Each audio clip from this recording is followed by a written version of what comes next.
स्वामी महाराजांना शिव उपासना ही अत्यंत प्रिय आहे. तर महाराजांनी ध्येय सोडताना सुद्धा शिवलिंगावरती चिता रचायला सांगितली होती. बर. आणि महाराज हे तुम्ही काय करतायत, तर महाराज म्हणाले की देहलिंगाचा याग करतोय. आणि इनडायरेक्टली त्यांनी सूचित केलं की आम्ही मूळ शिवस्वरूपामध्ये पुन्हा विलीन होतो. स्वामी आणि दत्त हे एकच आहेत का हे वेगवेगळ्या शक्ती आहेत? मुळामध्ये दत्त महाराज नावाची कुठली व्यक्ती नाही, जे याचं आपण 3 तोंड 6 हात असलेल्या रूपाचं वर्णन आपण चित्रामध्ये बघतो. अशी 3 तोंड 6 हात असलेली कुठेही व्यक्ती नाही. आता श्रीपाद वल्लभांचं जे कार्य ते बालरूपातलं आहे. 17-18 वर्षाचे होईपर्यंत त्यांचं दिव्य कार्य तो बालरूपातला अवतार आहे. पुढचा नरसिंहस्वतींचा अवतार आहे. नरसिंहस्वतींचा अवतारचं कार्य साधारणपणे 34, 35, 36 वयापर्यंतच आहे. बर. 35-36 म्हणजे अगदी तरुण अवतार आहे. दंडधारी भगव वस्त्र घातले संन्यासी आहे. त्यामुळे अवतारामध्ये कडकपणा कम्पॅरेटिव्हली श्रीपादांच्या पेक्षा खूप जास्त कडकपणा आहे. आणि स्वामी महाराज हे वृद्ध अवतार आहे. दत्त महाराजांचा आजोबा अवतार आहे. आजोबा रूपातला अवतार असल्यामुळे तो जास्त आपला वाटतो. आपण किती कसे वागत असतो तरी महाराज आपल्याला प्रेमाने सांभाळून घेतात प्रत्येक वेळेला. कारण ही देवता प्रेमळ.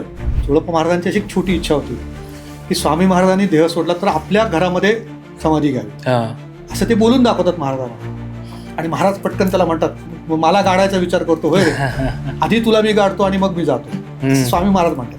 आणि महत्वाची गोष्ट, सोळप्पा महाराज गेल्यानंतर स्वामी रडलेत आणि म्हणलेत की आता माझ्या लीला मी कुणाला दाखवू, माझा चोळ्या गेला. तर काही जण सांगतात की स्वामींच्या हातात ते गोटी आहे ना, तसा फोटो तुम्ही घरात अजिबात ठेवू नका, नाहीतर मग तुम्हाला सगळंच दारिद्र्य येईल किंवा सगळंच संपेल वगैरे. तर हे खरं आहे का की तुमचं काहीतरी ती गोटी धरलेली मुद्रा, हातात धरलेली मुद्रा घरात लावल्यामुळे तुमचं वाईट होणार आहे, हे महाराजांना माहीत नसेल? तुमच्या मनात कधी असं आलं का की महाराजांनी आपल्यासाठी असा हात किती वेळ करून बघायचा? हा जेव्हा भाव तुमच्यात उत्पन्न होईल तेव्हा महाराज कुठल्या मुद्रेत असले तरी तुम्हाला आशीर्वादच देतील. वा. मग मी त्या अण्णा बालावलकरांनाच विचारलं होतं की म्हटलं आपल्या घरासाठी कुठली मुद्रा असावी. तेव्हा मला अण्णा मला म्हणाले होते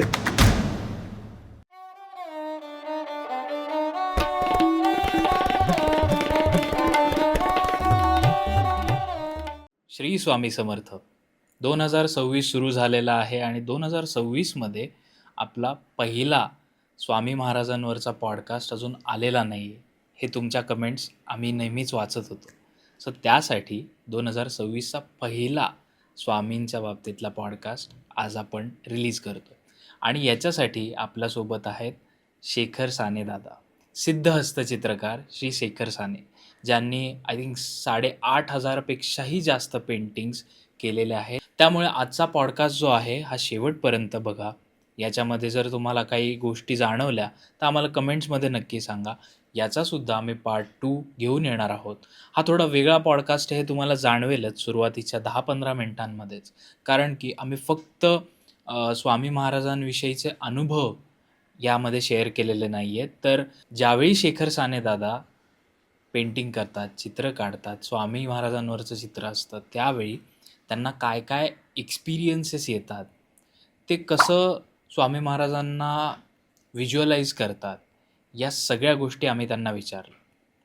त्यांचं सगळ्यात आवडीचं पेंटिंग कुठलं हे सुद्धा आम्ही विचारलं. सो ओव्हरऑल हा पॉडकास्ट तुम्हाला कसा वाटला हा आम्हाला कमेंट्समध्ये सुद्धा सांगा. आणि जसं मी नेहमी म्हणतो त्याप्रमाणे तुम्ही पॉडकास्ट बघता, कमेंट्स करता, तुम्हाला पॉडकास्ट आवडतो, पण तुम्ही चॅनलला सबस्क्राईब करत नाही, ही माझी कंप्लेंट आहे. सो त्यामुळे प्लीज चॅनलला सबस्क्राईब करा, बाजूचा बेल आयकन आहे तो प्रेस करा आणि पॉडकास्टला लाईकसुद्धा करा. म्हणजे जेव्हा तुम्हाला पुढचे आमचे पॉडकास्ट येतील त्याची नोटिफिकेशन तुमच्या फोनवर येईल. सो त्याच्यामुळे आजचा पॉडकास्ट आपण सुरू करूयात. अर्थातच स्वामी महाराजांवरचा पॉडकास्ट आहे. मी खूप एक्सायटेड आहे. आय एम शुअर तुम्ही पण एक्सायटेड असाल. सो जास्त वेळ घेत नाही, आजचा पॉडकास्ट आपण सुरू करूया. 3, 2, 1 ॲक्शन. दादा, स्वागत आहे पुन्हा एकदा आपल्या पॉडकास्टवर. आणि आपण खूप दिवसांनी पॉडकास्ट करतोय. सगळेजण वाट बघत होते आपल्या पॉडकास्टची आणि तुम्ही जसं सजेस्ट केलं आहे त्याप्रमाणे आजचा जो पॉडकास्ट आहे हा खूप प्रॅक्टिकल ओरिएंटेड पॉडकास्ट असणार आहे. आणि मी प्रेक्षकांनाही सांगू इच्छितो की आजचा पॉडकास्ट बघून तुम्ही बऱ्याचसे जे तुमच्या शंका असतील किंवा तुमच्या काही क्वेरीज असतील तर त्या सॉल्व्ह होणार आहेत. दादा ते आपल्याला सॉल्व्ह करून देणार आहेत. आणि दादा जे सांगतील त्या गोष्टी तुम्ही एकदम डोळे झाकून हे करू शकता, अप्लाय करू शकता, अशा पद्धतीचा पॉडकास्ट आहे. तर दादा, पुन्हा एकदा तुमचं स्वागत. आणि आजचा पॉडकास्ट कुठल्या तरी आपण स्तोत्रांनी करावा अशी माझी इच्छा आहे.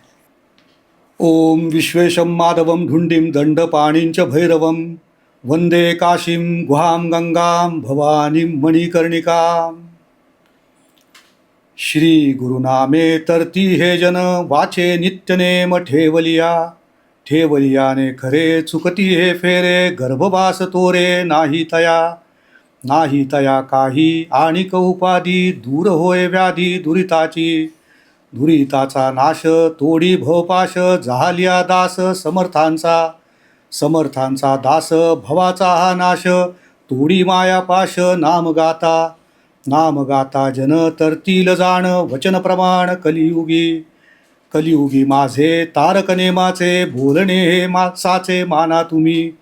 माना तुम्ही जन सोडा अभिमान दुरिता कारण करू नका तुम्ही फुका ही धुमाळी आयुष्याची होळी होत असे खरी नरदेहानी तारक निशाणी देतो घ्या रे अमोल मोलाचे भवा लागी साचे. कामा येत तुम्हा जडासी तारील दुःखासी हारील. शरण गेल्या प्राणी वाया नाही गेला पुरातन दाखले. पाहावे तुम्ही तरी आत्मनिर्मळ साधू हा व्याकुळ तुम्हा लागी बाहे नेतो भवपार. दंभाचा संसार करू नका संसारासी जाणा कारण त्या खुणा. वेद तो प्रमाण बोलियेल्या तरी श्रुती निर्धारी. मौन झाले चारी म्हणूनिया तुम्हा सांगत सेवाचे. प्रेम ते जीवाचे सोडू नका तुम्ही आत्मीचा आराम. श्री गुरु विश्राम करी तुम्हा खरे ब्रह्म हे निर्मळ. मग तो व्याकुळ जीव कैसा उरे आत्म एक पहारे. ब्रह्म ते गोजिरे देखियले डोळा आपण झाले समाधान. तया लागी नाही भवचिंता. हरियली व्यथा भ्रममाया सरे. श्री गुरु उच्चारे चुकतील फेरे गर्भवास नाही तयासी हा जाण. तारक प्रमाण जीवा लागी जाहला तोची तारावया. सद्गुरु माया जोडियली दयेचे कारण शांती ते प्रमाण. विवेक विज्ञान जोडे तेथे जोड ब्रह्मीची ही कोण. देतो आठवण जगा लागी नाही भवचिंता. हरियली व्यथा भ्रममाया सरे. श्री गुरु उच्चारे चुकतील फेरे गर्भवास नाही तयासी हा जाण. तारक प्रमाण जगा लागी माझी हिताची सूचना. तारक प्रमाणा कलियुगी खरी हीच भवतरी. भावासी उतरी प्रेमछंदे घ्या रे वाचून या पहारे. कूळ त्याचे तरे भवा लागी. आनंद म्हणे तरी नित्य पाठ करा. स्वामी त्याच्या घरा वसतसे. श्री गुरु स्वामी चरणारविंदार्पणमस्तु. राजाधिराज योगिराज श्री स्वामी समर्थ महाराज की जय. वा, थोडं या स्तोत्राबद्दल सांगा. आनंदनाथांच्या अनेक विध स्तोत्रांमध्ये स्वामी पाठ नावाचा एक अप्रतिम महाराजांनी लिहिलेला असतो. आणि स्तोत्राच्या फलश्रुतीत आनंदनाथ असं सांगतात, या स्तोत्राच्या नित्यपठणाने स्वामींचा वास तुमच्या घरी राहील. स्वामी त्याच्या घरी नित्य वसत असे. असं आनंदनाथांनी त्याला वचन दिलं आहे. आणि आनंदनाथ महाराज हे 1903 साली संजीवन समाधीस्थ झाले. स्वामी संप्रदायाला किंवा परिवाराला स्वामीसूत आणि आनंदनाथ महाराज यांच्याशिवाय स्वामी परिवार पुढेच जाऊ शकत नाही. म्हणून मी बऱ्याच वेळा आनंदनाथ कृत, गुरुस्तवन स्तोत्र, स्वामीचरित्र स्तोत्र, स्वामी पाठ, स्वामी 65चा अभंग, आत्मबोध गीता ह्या माझा नित्य अभ्यासाचा, उपासनेचा, साधनेच्या नित्याच्यातला तो विषय असल्यामुळे त्याच्यात तुम्ही जेवढे खोलात जाल तेवढे. आनंदनाथ महाराज हे स्वामींच्या अत्यंत जवळच्या भक्तांमधले, म्हणजे चोळप्पा वाळप्पा महाराज तर होतेच, पण ज्यांनी महाराजांच्याबद्दल अभंगांमधनं महाराजांच्या स्वरूपाबद्दल अत्यंत वैभव त्यांचं सगळ्या स्वामी परिवाराला दाखवलं आहे. त्यामुळे स्वामीसूत आनंदनाथ महाराज यांच्याशिवाय स्वामी परिवार हा पुढे जाऊच शकत नाही. स्वामींच्या जवळ जाण्यासाठी आनंदनाथ कृत अनेक स्तोत्र आहेत, त्यातला हा स्वामी पाठ आहे. ओके. आणि केवळ याच्या फलश्रुतीमध्येच आनंदनाथांनी वचन दिलंय की स्वामी त्याच्या घरी नित्य बसत असे. तर त्यामुळे हा पाठ लोकांच्या उपासनेत यावा. अच्छा. म्हणून मी तो मुद्दावर आत्ता तो घेतला. वा, क्या बात आहे. म्हणजे आपण असं म्हणूयात की आत्ता आपल्यासोबत स्वामी आहेत, अर्थातच मागे तर आहेतच, महाराज ठाई ठाई ठाई ठाईत. वा. तर दादा, पहिलाच प्रश्न विचारतो एकदम रोखठोक, की आपण बरेचसे चित्र पाहिली आहेत स्वामींची, की ज्याच्यामध्ये एक आपल्याला माहिती आहे ठराविक मुद्रा असते स्वामींची, आणि ते बऱ्याच काळ आधी सगळ्या घराघरात असायचं. पण जेव्हापासून तुम्ही चित्र तुमची चालू केली आहेत रेखाटायला, तेव्हापासून विविध मुद्रा, म्हणजे आता मागे पण जे आपण चित्र पाहतोय, वेगवेगळ्या प्रकारच्या मुद्रा स्वामींच्या बघायला मिळतात किंवा बाकी सत्पुरुषांच्या विभूतींच्या बघायला मिळतात. तर हा विचार कुठून येतो? हे कुठून असं वाटतं की नाही स्वामींचा हात आहे, स्वामी तिथे पायाला पण असा एक हात ठेवून अशा एका मुद्रेत आहेत. त्या मुद्रा तुम्हाला कुठून सुचतात? ते कुठून येतं? ह्याच्यात पहिली गोष्ट तर मी स्वतः फक्त याच्यात एक माध्यम आहे. हां. सद्गुरूंची, महाराजांची प्रत्यक्ष इच्छा असल्याशिवाय हे असंभव आहे.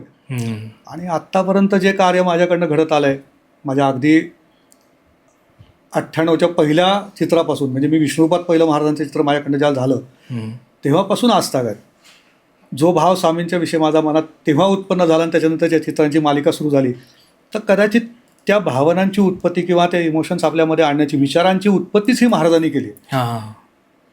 माझं अध्यात्माविषयीचं थोडंसं वैयक्तिक मतच माझं असं आहे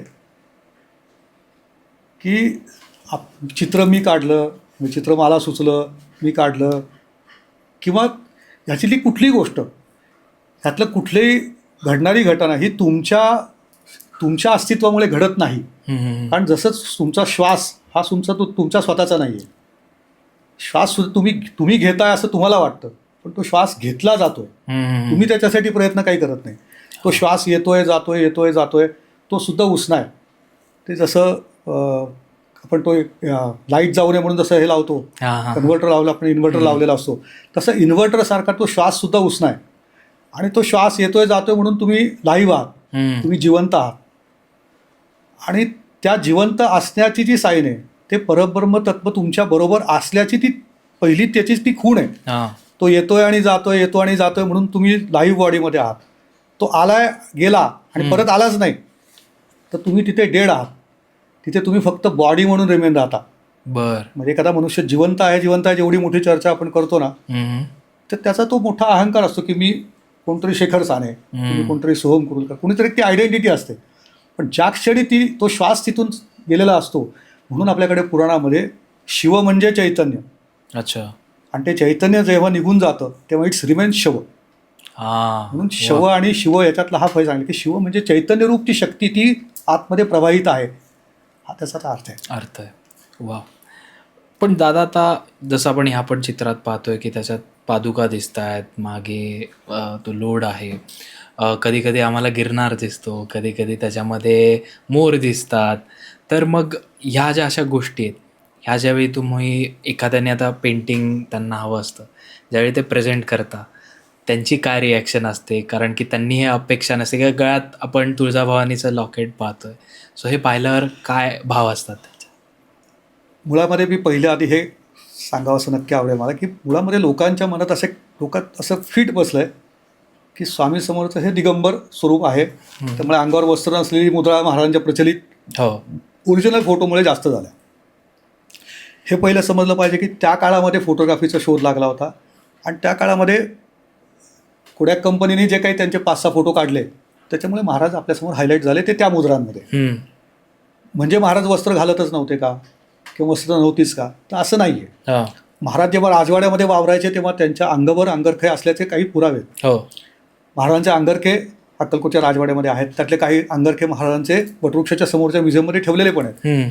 तर महाराज पूर्ण नखशिकांत अंगरखा घालायचे, मस्तकावरती त्यांची कुंची टोपी घालायचे, पायामध्ये मोजड्या असायच्या किंवा वेगवेगळ्या प्रकारच्या पादुका असायच्या. पण त्याचे फोटो फारसे आपल्यापर्यंत आले नाही. जे फोटो आलेत ते महाराजांचे साधारणपणे दिगंबर रूपातले, वृक्षाच्या झाडाखाली बसलेले, किंवा पण जे आहेत ते सगळे फोटो अंगावर वस्त्र नसलेले, आणि त्यातले 1-2-4 फोटो ज्याच्यामध्ये महाराजांच्या मस्तकावरती कुंची टोपी आहे. त्यामुळे आपल्याला असं वाटतं की स्वामींनी नेहमी असेच वस्त्र घातले. पण नखशिकांत किंवा महाराजांच्या राजवाड्यात असताना त्याच्यामध्ये हातात सगळ्या बोटात अंगठ्या असायच्या, आणि यातली कुठली गोष्ट महाराजांनी परमनंट घातलेली नाही, हे पण त्यातलं महत्त्वाचं आहे. तर मग आपण तरी परमनंट प्रत्येक गोष्ट का करावी? प्रत्येक वेळेला तीच गोष्ट हातात पाहिजे, तीच गोष्ट त्यांच्या अंगावर पाहिजे, असं का करावं? कारण एक आपण असं जेव्हा म्हणतो, आपण जेव्हा देवतांची चित्र काढतो, तर देव आणि दानव असं म्हटल्यानंतर आपण जेव्हा देवता स्वरूपात एखाद्या शक्तीला जेव्हा बघायला जातो, तर देव म्हणलं की आपल्याला पटकन मुकुट घातला आहे, अंगावरती भरजरी वस्त्र घातली आहेत, सुगंधी फुलांचे हार घातले आहेत, असं आपण रूप इमॅजिन करतो. बरोबर. मग आपल्या सद्गुरूसाठी किंवा आपण ज्यांना आराध्य मानतो त्यांच्यासाठी हे सगळं का नसावं? त्याच्यातनं हे दागिने, रत्न, हे महाराजांना हे सगळं नटवायचा त्याच्यातनं भाव उत्पन्न झाला. आणि जनरली मी एखाद्याची कुलदेवी जी असते, की कुलदेवी मी महाराजांच्या गळ्यामध्ये लॉकेटमध्ये त्यांना हे करून देतो. त्याचा भाव असा असतो की आपल्या सद्गुरूच्या जवळ त्याचं दर्शन करताना आपल्या कुलदेवीचे तिथं दर्शन व्हावं. कारण स्वामी महाराजांनी स्वतः सांगितलं की तुमची कुलदेवी सोडून माझ्याकडे येऊ नका. अच्छा. मी आहेच तुमच्याबरोबर सतत, पण तुमची कुलदेवी सोडून येऊ नका. मग तीच कुलदेवी प्रत्येकाची सांड जी असते ती सांड मी त्यांच्या गळ्यामध्ये लॉकेट स्वरूपामध्ये मी देतो. म्हणजे ते दिसायलाही सुंदर दिसतं. हां. आता जसं तुम्ही म्हणालात की लॉकेटमध्ये तुळजाभवानी असेल किंवा त्यांची जी कुलदेवी असेल, सो प्रत्येक चित्राचा किंवा स्वामींचा किंवा कुठल्याही सत्पुरुषाचा एक भाव पण त्या चित्रात तसा उमटतो. तुम्ही मागच्याही पॉडकास्टमध्ये सांगितलं होतं की जसा तो व्यक्ती आहे ज्याच्याकडे ते चित्र जाणार आहे त्याप्रमाणे स्वामी तसे त्यांचे भाव दिसायला लागतात. तर असं तुम्हाला कुठला इन्सिडेंट आठवतोय का की XYZ एखाद्या व्यक्तीला तुम्हाला ते चित्र द्यायचं होतं आणि त्या पद्धतीने ते भाव स्वामींमध्ये तुम्हाला दिसायला लागले? अरे बापरे, असे तर माझ्याकडे खूप अनुभव आहेत. हे अगदी नम्रपणे सांगतो की चित्रकार म्हणून समजा माझ्याकडनं चित्र होतात, खूप अद्भुत पद्धतीने ती प्रकटतात. पण जेव्हा मी हे ॲक्सेप्ट केलं की मी एक माध्यम आहे, मी इव्हन चित्रकार नाही आहे, ह्याची मला जाणीव इतक्या वेळेला होते. म्हणजे चित्रकार म्हणून सही टाकायला मिळतं हे माझं भाग्य आहे. आणि लोक मला चित्रकार शेखर म्हणून ओळखतात, हे मी माझं भाग्य समजतो. पण जेव्हा तुम्ही माध्यम म्हणून त्या रोलमध्ये येताना तेव्हा हे गोष्ट मला कळायला लागली की ज्याच्यासाठी चित्र करतो त्याचा महाराजांच्या विषयीचा विलक्षण भाव असेल तर मला चित्र करताना विनासायास चित्र होतात. विनासायास म्हणजे त्याच्यात भक्ताचा भाव हा किती मॅटर करतो हे मला जाणवतं. आणि एखादा जर दांभिक भक्त असेल असं म्हणू नये, पण कधी कधी असतात असे, मग त्या प्रकारचे माणसांसाठी जेव्हा मी काम करतो ना तेव्हा माझ्या चित्रात अडथळे यायला लागतात, स्पीड कमी पडायला लागतो, तेव्हा समजतो मी की इथे काहीतरी गडबड आहे. आणि हे मला इतक्या वेळेला जाणवलं आहे. अगदी एक लेटेस्ट एक 5-6 महिन्यापूर्वीची गोष्ट आहे. माझ्याकडे जर्मनीवरनं एक जण सद्गृहस्थ पुण्यामध्ये आले होते. ते म्हणले मी 2 महिन्यासाठी पुण्यात आलो आहे, तुम्हाला मी बरेच अनेक ठिकाणी तुमच्याबद्दल चित्र पाहिली आहेत, तुमच्याबद्दलचे हे ऐकलं, तर मला तुमच्याकडनं चित्र करून हवं आहे. फक्त मला मी 2 महिन्यात जायच्या आधी मला चित्र बरोबर घेऊन जायचं. आणि माझी एक फक्त रिक्वेस्ट आहे, म्हणले की मला चित्रामध्ये महाराजांचा चेहरा उग्र पाहिजे, डोळे म्हणले मला असे पाहिजेत की त्याच्यामध्ये कुणी बघायची हिंमत नाही केली पाहिजे. तर तसं म्हणजे मला फक्त करून द्या. तर मी त्यांच्यासाठी नाव, गोत्र, कुलदेवी उच्चार करून मी माझ्या पद्धतीने महाराजांना संकल्प करून प्रार्थना करून चित्रासाठी आवाहन केलं. आणि चित्र सुरू केल्यानंतर जसं ते पुढं जायला लागलं तर महाराज इतके विलक्षण, प्रेमळ, गोड, इतका प्रेमळ चेहरा यायला लागला. मी किती प्रयत्न करतो उग्र करायचा, महाराज उग्र व्हायला तयार नाहीत. आणि शेवटी मी माझी जी काही 25 वर्ष, आता 28-29 वर्ष झाली स्वामींच्या चित्राला, तर या व्यावसायिक 29 चित्राचा सगळा अनुभव पणाला लावला. पण महाराज उग्र रूप धारण करेनात. आणि ते डोळ्यांमध्ये किती केलं तरी ते प्रेम, वात्सल्य, करुणाच दिसायला लागली. मग शेवटी एका स्टेजला मी म्हणलं की जाऊ दे, म्हणलं महाराजांचीच इच्छा नाही आहे उग्र व्हायची, आता त्या माणसाला काय वाटेल ते नंतर बघू आपण. चित्र पूर्ण केलं, सही केली. जे त्या दिवशी ते माझ्याकडे येणार होते त्या दिवशी त्यांची वाढ दुपारी ते आले. ते आत आल्यानंतर ते मला म्हणले, मी त्यांना सांगितलं, म्हणलं तुमचं चित्र समोर आहे. त्या चित्रापाशी आले आणि त्यांचे एकदम अष्टभाव दाटून आले आणि त्यांच्या डोळ्यातनं घळाघळा पाणी यायला लागलं. आणि ते महाराजांकडे बघून मला म्हणले की इतकं सुंदर रूप आहे म्हणले, पण दादा म्हणे ते उग्र नाही का झालं, मी तुम्हाला उग्र डोळे. म्हणलं हे बघा, म्हणलं हे तुम्ही महाराजांनाच विचारा. म्हणलं मी त्यांना विचारलं की तुम्हाला उग्र हवं का सौम्य, म्हणजे तुम्हाला ते प्रेमळ हवं का उग्र हवं, हे मी ठरवलं नव्हतं, तुम्ही ठरवलं नव्हतं. बरोबर. तुम्हाला उग्र भावं असं वाटतं, पण महाराजांना तुमच्याकडे उग्र चेहरा घेऊन यायचंच नाही म्हणून मी प्रयत्न करून माझी सगळी पणाला लावली. पण म्हणलं महाराज उग्र होत नाही, त्यामुळे आता तुम्हाला जे पुढचे प्रश्न तुम्ही स्वामींना विचारा. मग मी त्यांना विचारलं की तुमचा पिंडच तसा नसेल. म्हणलं तुम्ही, म्हणलं माझं जे एक मन सांगतं, म्हणलं तुम्ही एक अत्यंत खूप प्युअर सोल आहात. म्हणलं आणि तुम्ही दुसऱ्याचं कधी आयुष्यात वाईट चिंतलं नसेल किंवा ते सरळ साधे तुमच्या एकूण बोलण्यावर वाटतं. म्हणलं त्यामुळे महाराज तुमच्याकडे उग्र घेऊ शकत नाहीत. आणि उग्ररूप कुणाकडे घेऊन जातात म्हणलं म्हटलं माझा वैयक्तिक अनुभव असा म्हटलं थोडेसे 2 नंबरचा व्यवसाय करणारे, खोटं बोलणारे, आई वडिलांना वृद्धाश्रमात ठेवणारे किंवा कुठल्याही प्रकारचं अनैतिकतेने काम करणारी जेवढ्या प्रकारची मंडळी, म्हणजे त्यांच्याबद्दल नाही, पण तेव्हा महाराजांचा चेहरा आपोआप उग्र येतो. ती नजर उग्र यायला लागल्यास समजून जायचं आपण की इथे थोडीशी गडबड असू शकते. मी आता त्याच्यात पडत नाही, कारण मला माहिती आहे आपला फक्त माध्यमाचा रोल आहे. आणि चित्र जेव्हा विनासायास पूर्ण होतं ना, काही काही चित्र खरोखर आणि अशा पद्धतीने प्रकट होतात, इतक्या वेगाने होतात की मी चित्रकार म्हणून धाडसच करू शकत नाही की एवढ्या वेगाने चित्र होऊ शकतं का. 6-6 फुटाची चित्र काही तासात झाली. किंवा तुम्ही जर आता माझं सगळ्यात मोठं चित्र मी आता केलेलं बघितलं असेल, 10 फूट उंचीचं चित्र 20 फूट लांब असले, एवढं मोठं इतक्या वेगाने प्रकट झालं. मी नक्कीच सांगतो ह्याच्या मागे ज्याच्यासाठी चित्र केलं ना त्यांचा भाव पण तितकाच, म्हणजे त्याचा तो माझा मित्र आहे ज्याच्यासाठी चित्र केलं होतं त्याचा पण भाव इतका विलक्षण, म्हणजे त्याचं महाराजांच्या विषयीचं जसं तो असा म्हणजे एखाद्या लहान मुलासारखा त्याच्या महाराजांचं कथे प्रकट होणं बघत होता आणि त्याला तो अनुभवत होता. तो भाव महाराजांना प्रिय असतो. ज्याचा जेवढा भाव शुद्ध स्वामींच्या विषयी तितकं चित्र विनासायास पूर्ण होतं. वा, तुम्ही ते आत्ता ज्या चित्राचा उल्लेख केला तर त्याची स्टोरी आहे, तर ती आम्हाला एक थोडक्यात शेअर कराल? त्याची स्टोरी एवढीच आहे मुख्य की मी खूप वर्षानंतर माझ्या स्वतःच्या स्टुडिओपर्यंत यायला मला 29 वर्ष लागली. आणि स्वतःच्या स्टुडिओसाठी म्हणून मी ते माझे मित्र जे आहेत त्यांच्यासाठी आता चित्र करतोय. तर त्यांनी मला ही एवढी मोठी, मला खरं म्हणाल तर माझं हे चित्र व्हावं, चित्र होईल, तो स्टुडिओ होईल असं कुठल्याही प्रकारचे माझ्याकडे खरंच हे नव्हती. आणि त्यांच्यासाठी चित्र केलं तिथे ते होण्यामागे खूप अशा गोष्टी घडल्या की हा सुद्धा माझ्यासाठी मोठा अनुभव आहे. ते जे बिल्डर आहेत ते माझे मित्र पण आहेत. त्यांच्यासाठी जेव्हा मी चित्र करण्यासाठी म्हणून जेव्हा मी तिथे त्यांच्याच नवीन ऑफिससाठी मी चित्र केलं होतं आणि त्याची इच्छा होती म्हणून मी त्या चित्राची स्थापना त्यांनी माझ्याकडनं केली. मी गुरुस्थान स्तोत्र म्हणून चित्राची स्थापना केली. त्या बिल्डिंगचा जो एकूण माहोल बघितला तर मला आज त्या कमर्शियल बिल्डिंगमध्ये गेल्यावर असं वाटलं, मी पटकन त्याला म्हणलं की तुझ्या इथे माझा ऑफिस स्टुडिओ असावा अशी इच्छा होती. खूप सुंदर आहे म्हणलं. तो मला म्हणलं तू सांग तुझ्या स्वामींना, म्हणलं तुझं इथं आत्ता स्टुडिओ होईल. तर मग मी त्याला म्हणलं की नाही रे बा, म्हणलं माझी एवढी मोठी कपॅसिटी नाही, म्हणलं हे म्हणलं केवळ महाराजांच्या इच्छेने झालं तरच शक्य आहे. म्हणून मी त्याला टाळायचा प्रयत्न केला. तो म्हणाला तुला केवढा पाहिजे होता स्टुडिओ? 1000-1200 स्क्वेअर फूट असावा म्हणलं. इतके 300, 400, 500 स्क्वेअर फुटात काम केलं, आता 1000-1200 स्क्वेअर फूट असावा असं वाटतंय. मग तो मला म्हणलं आपल्याकडे सगळे गाळे साधारण तेवढेच आहेत, तू बघ म्हणला. तरी मी त्याला थोडा टाळायचा प्रयत्न केला. अगदी निघताना त्याने एकाला सांगून ठेवलं की किल्ली दिली तुम्हाला, म्हणलं शेखर सरांना काहीतरी त्यातली दाखव. तर त्याने त्या 6व्या-7व्या मजल्यावरती काही मला हे ओपन करून दाखवले आणि खरोखर ते बघितल्यानंतर मला असं वाटलं की या खरंच अशा ठिकाणी स्टुडिओ असावा. पण माझी हिंमत झाली नाही. मी ते बघितलं सगळं आणि घरी आलो. आधी स्टुडिओत आल्यानंतर माझ्या एक सहकारी दोघं मित्र आहेत, असिस्टंट आहेत, त्यांना सांगितलं स्टुडिओसाठी जागा बघितली, फार म्हटलं असं वाटलं की इथे आपला स्टुडिओ असावा. पुढे मी यापुढे एक शब्द बोललो नाही.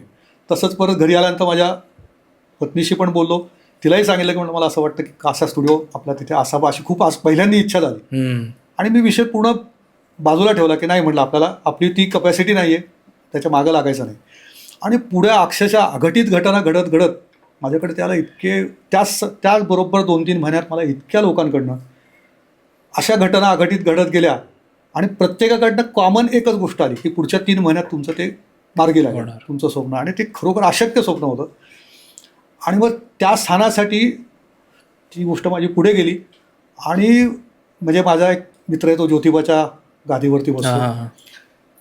तर त्यांनी मला सांगितलं की ज्योतिबा महाराजांच्या कृपेने म्हणले तुझं 3 महिन्यामध्ये तू त्या स्थानावरती जाशील. सेम त्याच्याकडनं आलं. अक्कलकोटला गेलो, धनंजय गुरुजींचा पण मला खूप असे अनुभव, त्यांना पण वाचासिद्धी आहे. कारण हे सगळी मंडळी कशी आहेत, हे चोळप्पांचे वंशज आहेत. आपण अक्कलकोटला एकदा गेलो म्हणून त्याची चर्चा करतो की आम्ही अक्कलकोटला जाऊन आलो किंवा आम्ही अक्कलकोटची यात्रा केली. पण हे चोळप्पा वंशज सगळे ते समाधी मठात दिवस रात्र असतात. त्यांचे पाय तिथे रोज त्या समाधीच्या तिथे आतमध्ये आत जाऊन बाहेर येत असतात. तर त्यामुळे त्या दिव्यत्वाची शक्ती तिथे त्या सतत त्या तेजात राहिल्यामुळे त्यांना वाचासिद्धी असते. धनंजय गुरुजी मला म्हणले होते 3 महिन्यात तुमचं काम मार्गी लागेल. आणि खरोखर त्याच्यानंतर अशा अशक्यपाय घटना घडत गेल्या आणि तिथे ते मार्गी लागलं. आणि मग त्यावेळेला त्यांची इच्छा होती, ते जे बिल्डर आहेत त्यांची इच्छा होती की त्यांच्या मोठ्या इमारतीसाठी आता 14 लाख कमर्शियल स्क्वेअर फूटची मोठी कमर्शियल बिल्डिंग आहे, तर तिथे महाराजांचं चित्र लागावं. वा. आणि म्हणून त्यांनी सांगितलं होतं की आपल्याला 1.5 महिन्याने इथे चित्र लावायचं आहे. आणि आमची तसंच बोलणं झालं आणि करायचंही ठरलं होतं. अचानक मला त्याचा फोन आला की आपल्याला चित्र जे 1.5 महिन्याने करायचं होतं तर ते त्यांना महंत महेशगिरीचे आहेत, महेशगिरी बापू गिरणारचे. तर महेशगिरी बापूंच्या हस्ते चित्राचं त्यांना प्रकाश हे करायचं होतं. आणि त्या 1.5 महिन्याने करायचं असलं मी रिलॅक्स होतो. पण त्यांचा अचानक फोन आला की मी 3 दिवसांनीच मला शक्य, 1.5 महिन्यानंतर शक्य नाही. मग ते मला म्हणले की 3च दिवसात करायला लागणार आहे. तर मला त्यांचा फोन आला की आपल्याला स्वामी असल्याशिवाय आपण इमारतीचं ओपनिंग करू शकत नाही आणि चित्र मोठं आहे म्हणला. तर म्हटलं किती मोठं आहे? तो म्हणला असेल म्हणला 7-8 फूट. मी म्हटलं माझ्या इंटेरियर डिझायनरला विचारतो. तर म्हटलं हो सांगून टाक, बापूंच्या हस्ते ओपनिंग येतं, आपण 3 दिवसात करू. आणि तोपर्यंत त्यालाही माहीत नव्हतं, मलाही माहीत नव्हतं. आणि अचानक आम्हाला त्या इंटेरियर डिझाईनकडनं कळलं की चित्राची हाईट 10 फूट आहे, की जे माझ्या स्टुडिओत बसणं शक्य नव्हतं. त्याची लांबी 20 फूट आहे आणि 4x10 फुटाची 4 पॅनल आहेत आणि ज्याच्यामध्ये ॲबस्ट्रॅक्ट त्यांना काहीतरी करायचं होतं. ते स्वामींचा काही संबंध नव्हता. मग तो माझा मित्र म्हणला की नाही म्हणे मला त्याच्यात स्वामी पाहिजे, म्हणून ते स्वामी करायचं ठरलं. पण तोपर्यंत ते ॲबस्ट्रॅक्ट आहे इथपर्यंत मला माहीत होतं. आणि अचानक त्याचा किती पिरियड आहे माहीत नव्हतं. 3 दिवसात का चित्र हाईट 10 फूट बाय 20 फूट एवढं मोठं चित्र, म्हटलं इम्पॉसिबल. पण आता आपण बोलून बसलोय आणि महेशगिरी बापूंनी आम्ही निरोप दिला होता की बापू जास्त ओपनिंग करायचं. आता महाराजांवरती सोडलं आणि अशक्यप्राय अनुभूती म्हणजे जे चित्र व्हायला 1.5 महिना लागतो ते 14 तासात पूर्ण झालं. बापरे. हे असे जेव्हा अनुभव येतात ना तेव्हा माझा चित्रकार म्हणून रोल, मी जर सामान्य चित्रकार असतो तिथे तर मला 100% मी करू नसतो शकलो. पण जेव्हा मला कळलं की हे आपण करतच नाहीये, महाराज स्वतः येऊन ती त्यांची शक्ती तिथे ती काम करते, तर ती एनर्जी मी फील केली. आणि 14 तासात चित्र अत्यंत वेगाने, अत्यंत माझ्या आयुष्याला वन ऑफ द सुंदर चित्र ते पूर्ण झालं. वा, क्या बात आहे दादा. आणि तिथेच आता मी त्याच इमारतीमध्ये माझा स्वतःचा स्टुडिओ घेतलाय. आणि तो स्टुडिओ म्हणजे लोकांना नक्कीच पाहायला पण आवडेल, कारण आय एम शुअर की आपला पॉडकास्ट बघून लोक विचारत असतील की आम्हाला स्टुडिओला यायचं. सो त्यांना चित्र जर हवं असेल तर तुम्ही नक्की दादांना कॉन्टॅक्ट करा आणि स्टुडिओला पण व्हिजिट करा. दादा, आता चित्राचा विषय चाललाच आहे. सो चित्रामध्ये 2 प्रकार असतात ना. आता सगळेच चित्र अफोर्ड करू शकतात असं नाही. सो त्यासोबत प्रिंट हा एक ऑप्शन आहे. पण बऱ्याच लोकांचं असं एक ते द्वैतात असतात की मग आम्ही प्रिंट जर घेतलं तर ह्या चित्रामध्ये एक आपण म्हणतो ना एनर्जी असते, एक व्हायब्रेशन्स असतात, तर ते सुद्धा त्या प्रिंटमध्ये उतरतात का किंवा असतात का? मुळामध्ये स्वामींच्या चित्रातनं अनुभव येण्यासाठी भक्ताचा समर्पित भाव आणि शुद्ध भाव आणि शरणागती हीच जास्त महत्त्वाची. चित्र कुणी काढलंय, केवढं मोठं काढलंय, त्या हाताने काढलंय का फोटो आहे, त्याचा साईज 2 इंच आहे का 2 फूट आहे का 20 फूट आहे, माझ्या मते काहीच मॅटर करत नाही. ओके.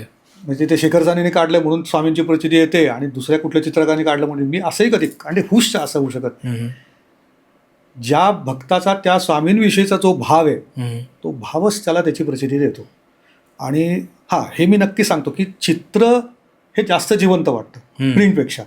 कारण त्याच्यामध्ये पहिली गोष्ट काय होतं, आपण प्रत्येक गोष्टीचा एनर्जी म्हणून जर विचार केला तर एनर्जी ही मॅटर करतेच.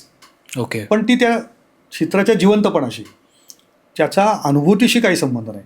म्हणजे इव्हन शेखर सानेने काढलं ह्याच्याशी काही नाही. लोक असं म्हणत असतील तर ते मी माझ्यासाठी त्याचं हे घेतो, महाराजांचं कृपाप्रसाद समजतो. पण हे नक्की की त्याच्यातला तो भाव भक्ताचा जसा आहे तसे त्याला प्रचिती येते. आणि ही म्हणजे हे महाराज ही शक्ती जी आहे ना ही तुम्हाला एकदा कळली की त्याच्याशी काही संबंध नाही. आता माझ्या चित्रामध्ये एनर्जी काय येते हे मी तुम्हाला नक्की सांगतो. ही चित्र करत असताना माझ्या स्टुडिओमध्ये अखंड अनेक सामवेद अखंड चालू असतो, रुद्राची आवर्तनं चालू असतात, विष्णू सहस्रनाम चालू असतं, नर्मदा अष्टक चालू असतं, मणिकर्णिका अष्टक चालू असतं, शिवसहस्रनाम अखंड चालू असतं.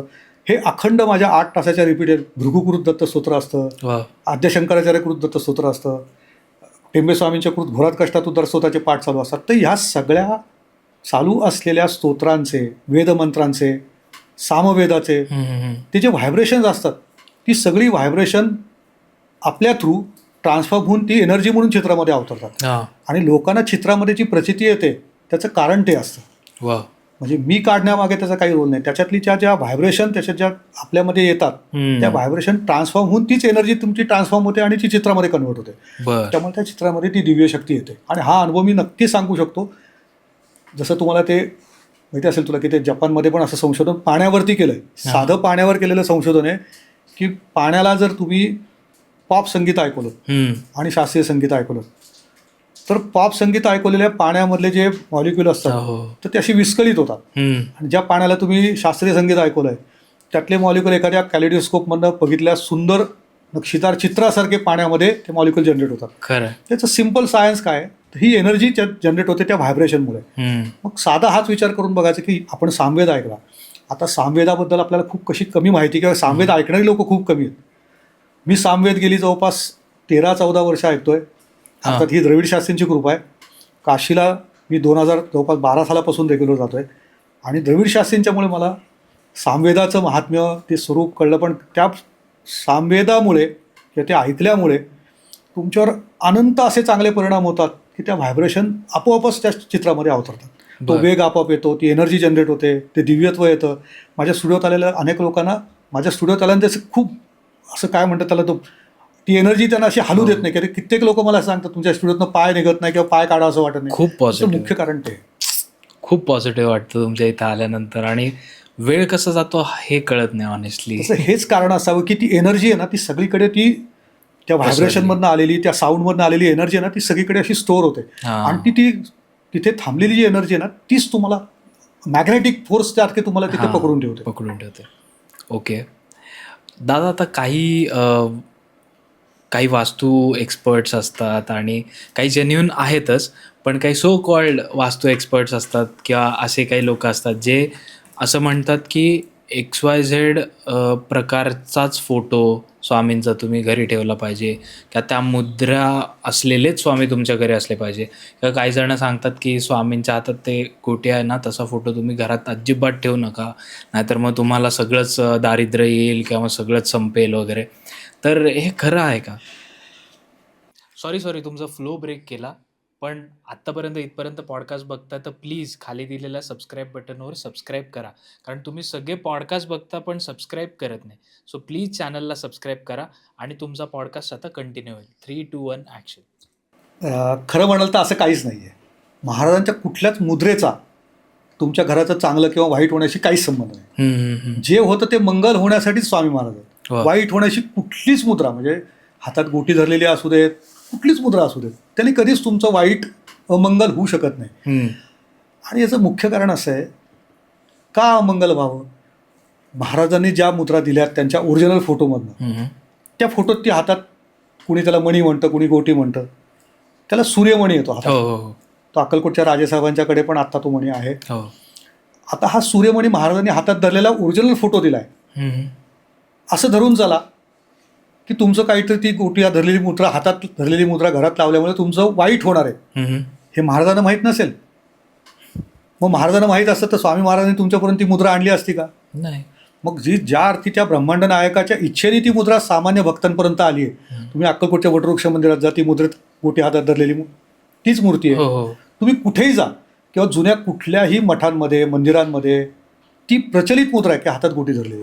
मग त्यांच्या सगळ्यांचं वाईट व्हायला पाहिजे. असं कुणाचं काही वाईट झालं नाही. तुम्ही दादरच्या मठात जर गेलात तर दादरच्या मठाला आता जवळपास माझ्या माहितीपणे 115-12 वगैरे वर्ष झाली, 100 वर्षापेक्षा जास्त झाली. त्या मठातलं चित्र सुद्धा गोटी धरलेलंच आहे. त्या मठातला जर तुम्ही बघितलं तर एका वर्षात साधारणपणे 2, 2.5, 4, 5 लाख लोक त्या मठामध्ये येऊन जातात. असं त्या मठाचं हे आहे. लाखात लोक जातात, मग त्यांचं कुणाचंच वाईट होत नाही. मग हे काय आहे तर असं काही नसतं. तर असं काही विचार येऊ नये. कारण काय असतं माहिती का, महाराजांनी त्यातनं काय इंडिकेट केलं ते कळलं पाहिजे.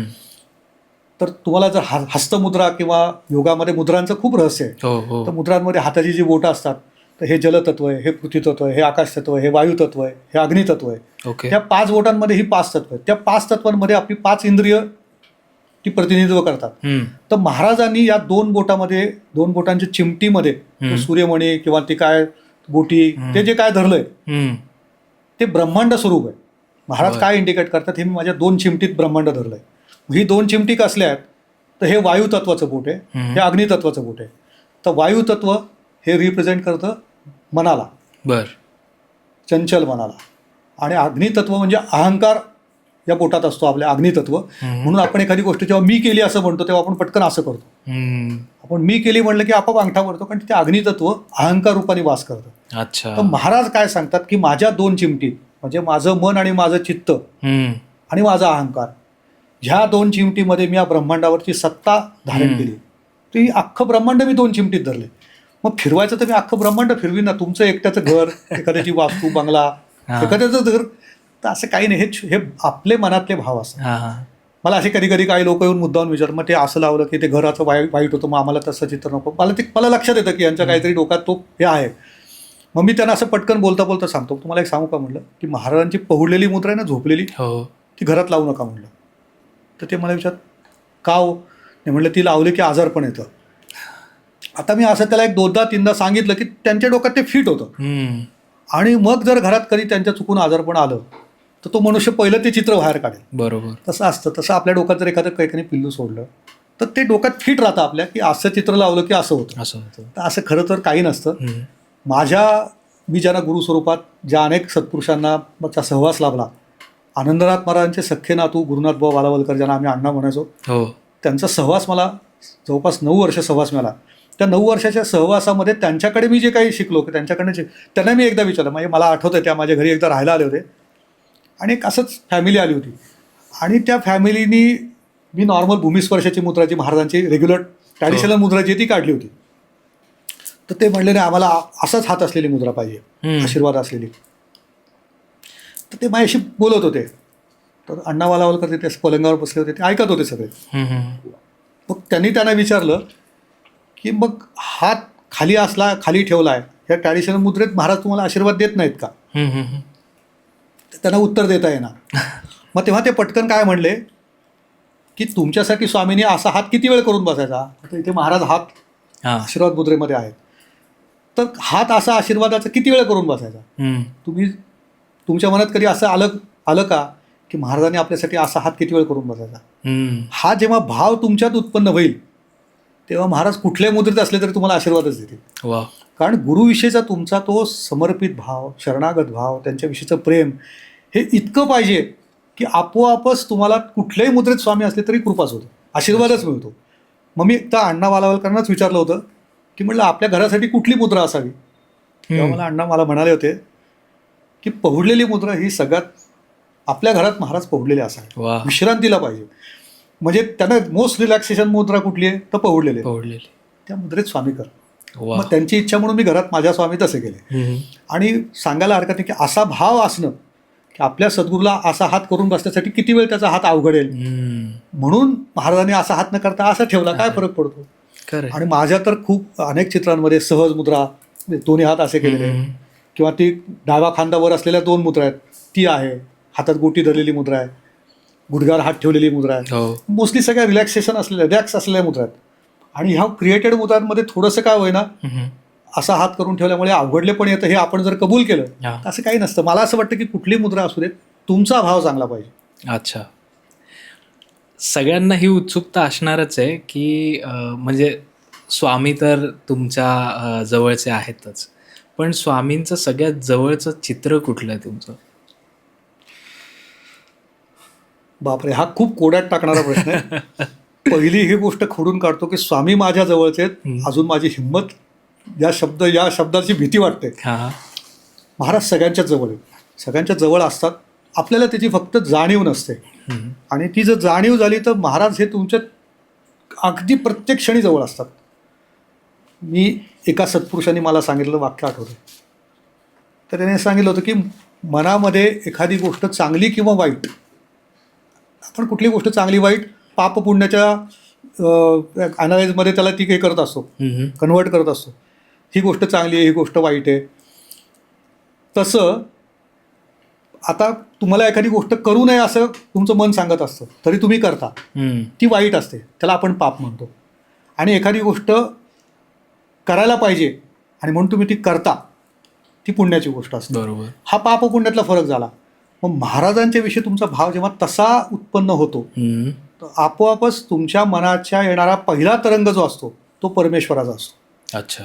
ही गोष्ट करावी का न करावी. आपण जेव्हा आपल्या वर्तणुकीमध्ये प्रत्येक गोष्ट जेव्हा परमेश्वराला समर्पित करत असतो किंवा आपलं प्रत्येक कर्म जेव्हा आपल्या परमेश्वराला त्याच्या इच्छेने होतं आहे असं जेव्हा म्हणतो, तेव्हा आपल्याकडनं घडणारी वाईट गोष्टसुद्धा जेव्हा आपण त्याच्यासाठी विचार करतो, आपण एखादी गोष्ट वाईट करतोय तर आपलं मन सांगत असतं ही गोष्ट वाईट आहे, तरी आपण ती करतो.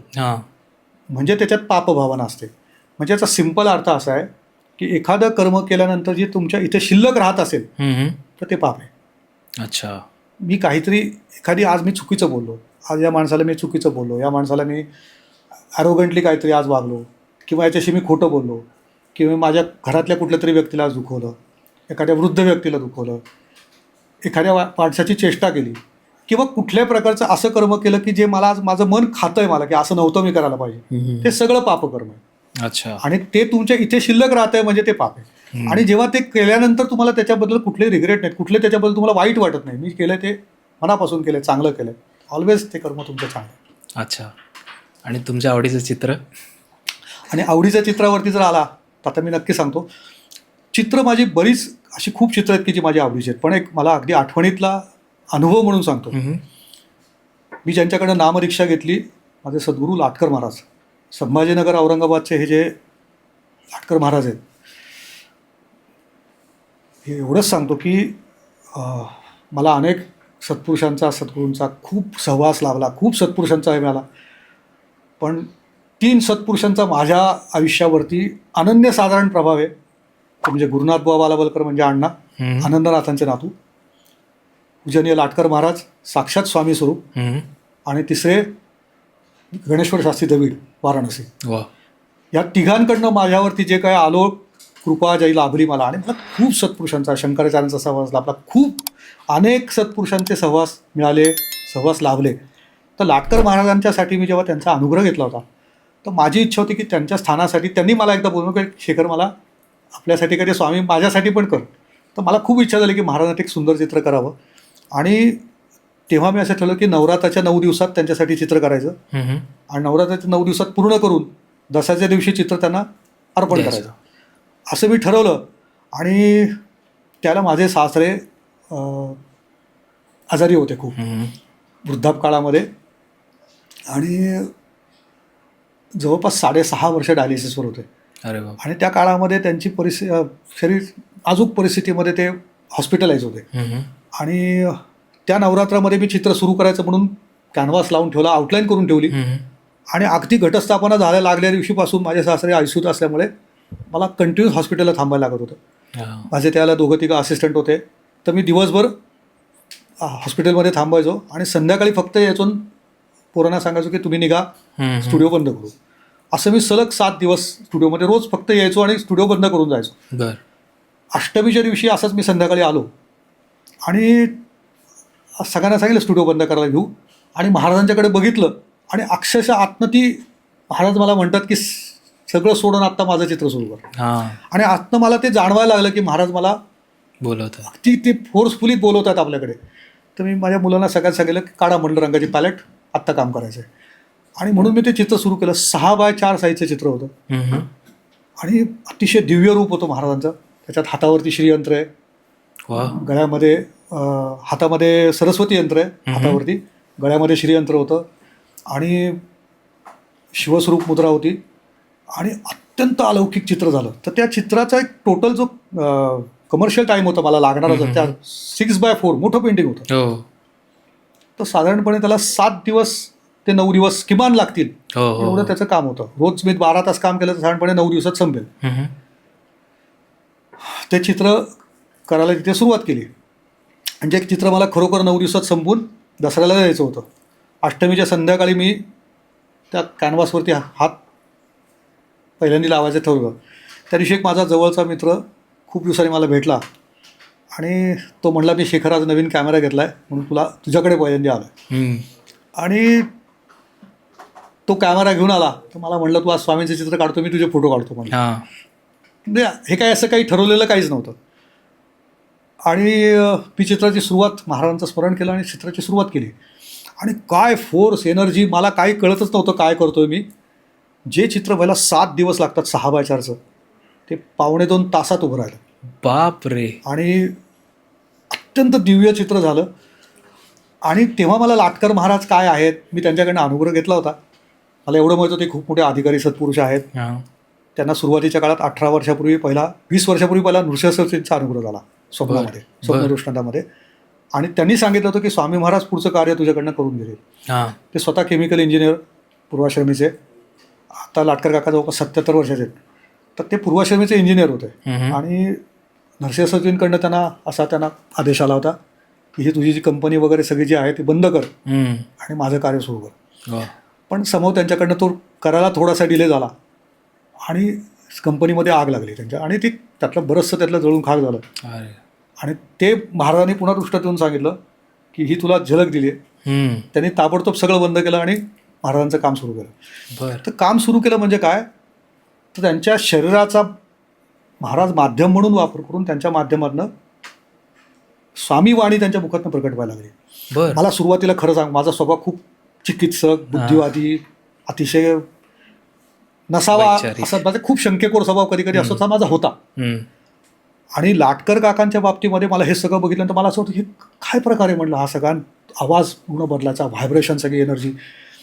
पण जसं तसं मी काकांचं कार्य बघितलं. मी एवढंच सांगतो की सद्गुरूंची काय कृपा असावी, काय महाराज आहेत हे मला त्यांच्या माध्यमातून पहिल्यांदा कळलं. आज गेली सलग 19-20 वर्ष स्वामी महाराजांचा नित्य संचार प्रबोधन वाणीच्या माध्यमातून त्यांच्या घरी होतं. आणि त्यांच्या या प्रबोधनात किंवा या महाराजांच्या संचारामध्ये कुठल्याही प्रकारचे भौतिक मटेरियलिस्टिक प्रश्न सोडवले जात नाहीत. म्हणजे हा पॉडकास्टमध्ये त्यांचं नाव ऐकल्याने 100 लोकांच्या मनात प्रश्न येतील की आम्हाला पण त्यांचा पत्ता द्या. तर कुठली भौतिक प्रश्नासाठी महाराज तिथे त्यांच्याकडे अवेलेबल नाहीत.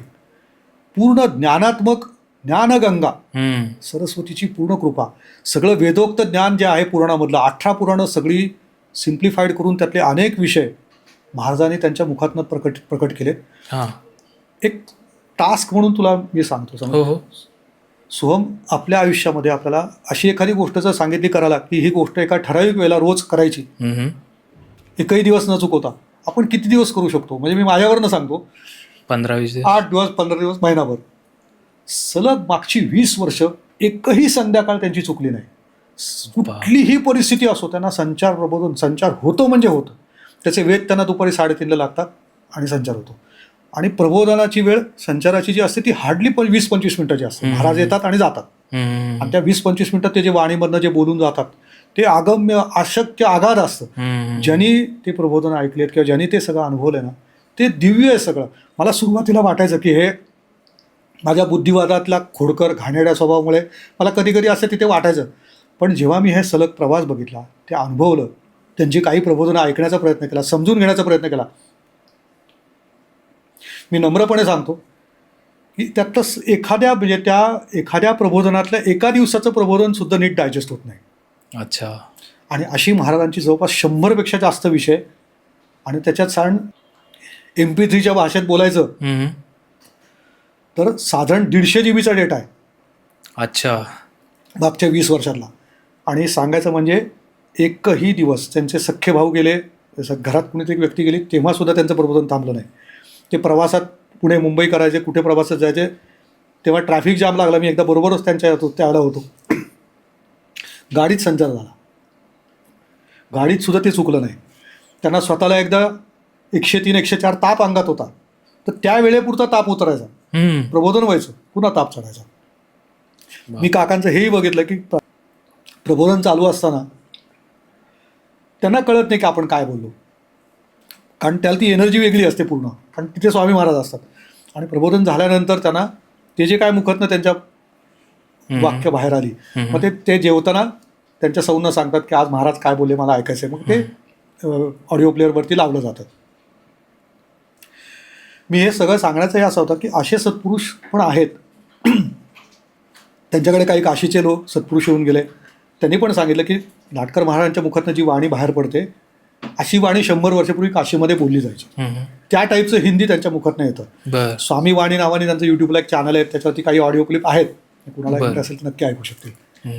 ते चित्र जे माझ्याकडनं झालं ना ते अतिदिव्य चित्र झालं. आणि ते माझ्या आवडतं अजून एका कारणाकरता चित्र पूर्ण झालं. आणि त्याला मुंबईतला पार्ल्याचा मठ अजून एक श्रद्धास्थान आहे. त्या विलेपार्ल्याच्या स्वामींच्या मठामध्ये अतिरुद्र होता. हम्म. आणि अतिरुद्रासाठी तिथे जे स्टेजवरती जे काय सगळं डेकोरेशन केलं होतं, हा. तर तिथल्या ट्रस्टींकडनं मला विचारणं झाले की ते आपल्याला काही चित्र लावता येईल का. तर महाराजांच्याकडे हे चित्र मला संभाजीनगरला पाठवायचं होतं. तर मग मी हे चित्र आधी अतिरुद्रासाठी म्हणून विलेपार्ल्याला पाठवलं. पार्ल्याचा अतिरुद्र संपूर्ण 3 दिवस तो महाराजांच्या साक्षीने तिथे समोर झाला. वा. आणि तिथून ते चित्र संभाजीनगरला गेलं. आणि तेव्हाचा एक असा दिव्य अनुभव असा घडला की माझ्यावर माझा मित्र होता जो फोटोग्राफी करायला आला होता. बर. हे चित्र 1.5-2 तासात झालं हे मी धाडस करून सांगतोय, कारण हे खोटं नाही. खोटं असेल तर मला बोलायची हिंमत झाली, पण हे प्रत्यक्ष जेव्हा अनुभवलं, पाहिलं आणि घडलं, तर या माझ्या मित्रांनी जवळपास 400-500 फोटो त्यावेळेला काढले. आणि ते जे 400-500 फोटो जे काढले होते, त्या 400-500 फोटोंमध्ये माझ्या निम्म्या फोटोमध्ये माझ्या मनगटाच्या पुढचा हात आणि हातातला ब्रश त्या चित्रात आलेला नाही. इतका वेग त्याच्यात आलेला आहे. आणि हे सगळं चित्रकृती पूर्ण झाल्यानंतर मी जेव्हा थांबलो तेव्हा तो मित्र माझ्या जवळ आला. मला म्हणला, मी तुझ्या पाया पडतो म्हणला, मी तुझं जे आत्ता काय बघितलं म्हणला भयंकर. मग तो मला असं पटकन असं बोलून गेला. मला म्हणला, मी फक्त आळंदीच्या माऊलींना मानतो म्हणला, आणि देव म्हणून फक्त पंढरीच्या पांडुरंग. बाकी मला म्हणलं मी काय हे स्वामी बिमी म्हणलं मी काही फारच मानत नाही. पण म्हणलं तुझं चित्र बघितल्यावर म्हणे मला आज असं वाटलं की हे ज्यांच्यासाठी तू केलंय ना ते कोण महाराज आहेत, त्यांना मला भेटावं असं वाटतंय म्हणलं. बरं, चल म्हणलं चित्र द्यायच्या वेळेला आपण जाऊ. मग हे चित्र पुढे विलेपार्ल्याला स्वामींच्या मठातनं डायरेक्ट संभाजीनगरला गेलं. आणि या मित्राला घेऊन मी पुण्यामधनं माझ्या 2 असिस्टंटना घेऊन आम्ही महाराजांच्याकडे गेलो होतो. आणि महाराजांचा संचार नुकताच संपला होता. आणि ते संपताना महाराजांचं असं एक वाक्य असतं की यहाँ हम स्थित होते, म्हणजे अक्षरशः तिथे पॉज असतो. आणि दुसऱ्या दिवशी प्रबोधन जेव्हा चालू होतं तेव्हा त्याच्या पुढचा पाठ तिथून चालू होतो. ओके. हे आता माहीत होतं मला. तर आम्ही त्यांच्या घरात एंट्री करायला आणि महाराजांचं वाक्य आलं, यहाँ हम स्थित होते. तर मी पटकन माझ्या मित्राला म्हणलं, आपण लेट केला म्हणलं पोचायला, महाराजांचं आता प्रबोधन संपलं. आणि तेवढ्यात ते आतल्या खोलीत जिथे बसायचे तर त्याचे माईक व्यवस्था आणि बाहेर स्पीकर लावलेले असायचे. तर स्पीकरवरती बाहेर आवाज आला महाराजांचा की पुन्हा से हमारे भक्त आहे, पुणे अंदर बोलाव. अच्छा. तर म्हणजे हे सुद्धा पटकन. आणि मग महाराजांनी मग त्या तिथल्या लोकांनी सांगितलं तुम्हाला महाराजांनी आतमध्ये बोलू. मग आतमध्ये गेलो. त्या संचार अवस्थेमध्ये मी महाराजांना साष्टांग नमस्कार केला, आशीर्वाद स्वामींचा ते मिळाला. आणि हा माझा मित्र जेव्हा तिथे नमस्कारासाठी वाकला तेव्हा महाराजांचं पहिलं वाक्य त्याला असं होतं की तुम्हारे पंढरी में हम बैठे है. मग बाहेरच्या लोकांनी सगळ्यांनी पंढरीनाथ महाराज की जय असा उल्लेख केला, गजर केला. आणि त्याला म्हणले की हमी ज्ञानबा है हमी तुकाराम, हम संतो में भेद ना करना. अच्छा. पंढरी में हमी बैठे है. म्हणजे तेव्हा तो पुण्यामध्ये मला म्हणला होता की मी फक्त पंढरीचा पांडुरंग मानतो आणि आळंदीच्या माऊलींना मानतो, बाकी मी कुणाला मानत नाही. तेव्हा महाराजांनी त्याला हे सांगितलं की तुम्हारे पंढरी में हम बैठे है.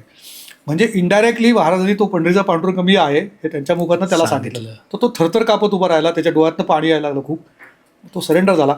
आणि तो माझा मित्र आता स्वामी भक्त पण आहे. हे गंमत म्हणून सांगितलं, कारण ह्या अनुभव असे तेव्हा तुम्हाला येतात, प्रचिती तुम्हाला प्रत्येक वेळेला मिळते. वा.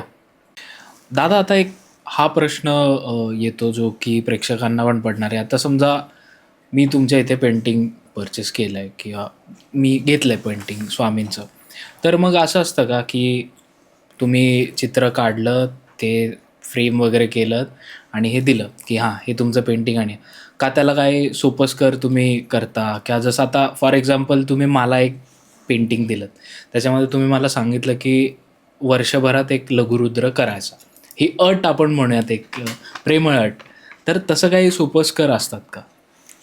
लघुरुद्र करा वगैरे हे मी माझ्या वैयक्तिक काही स्वतःच्या डोक्याने सांगितलं नाही.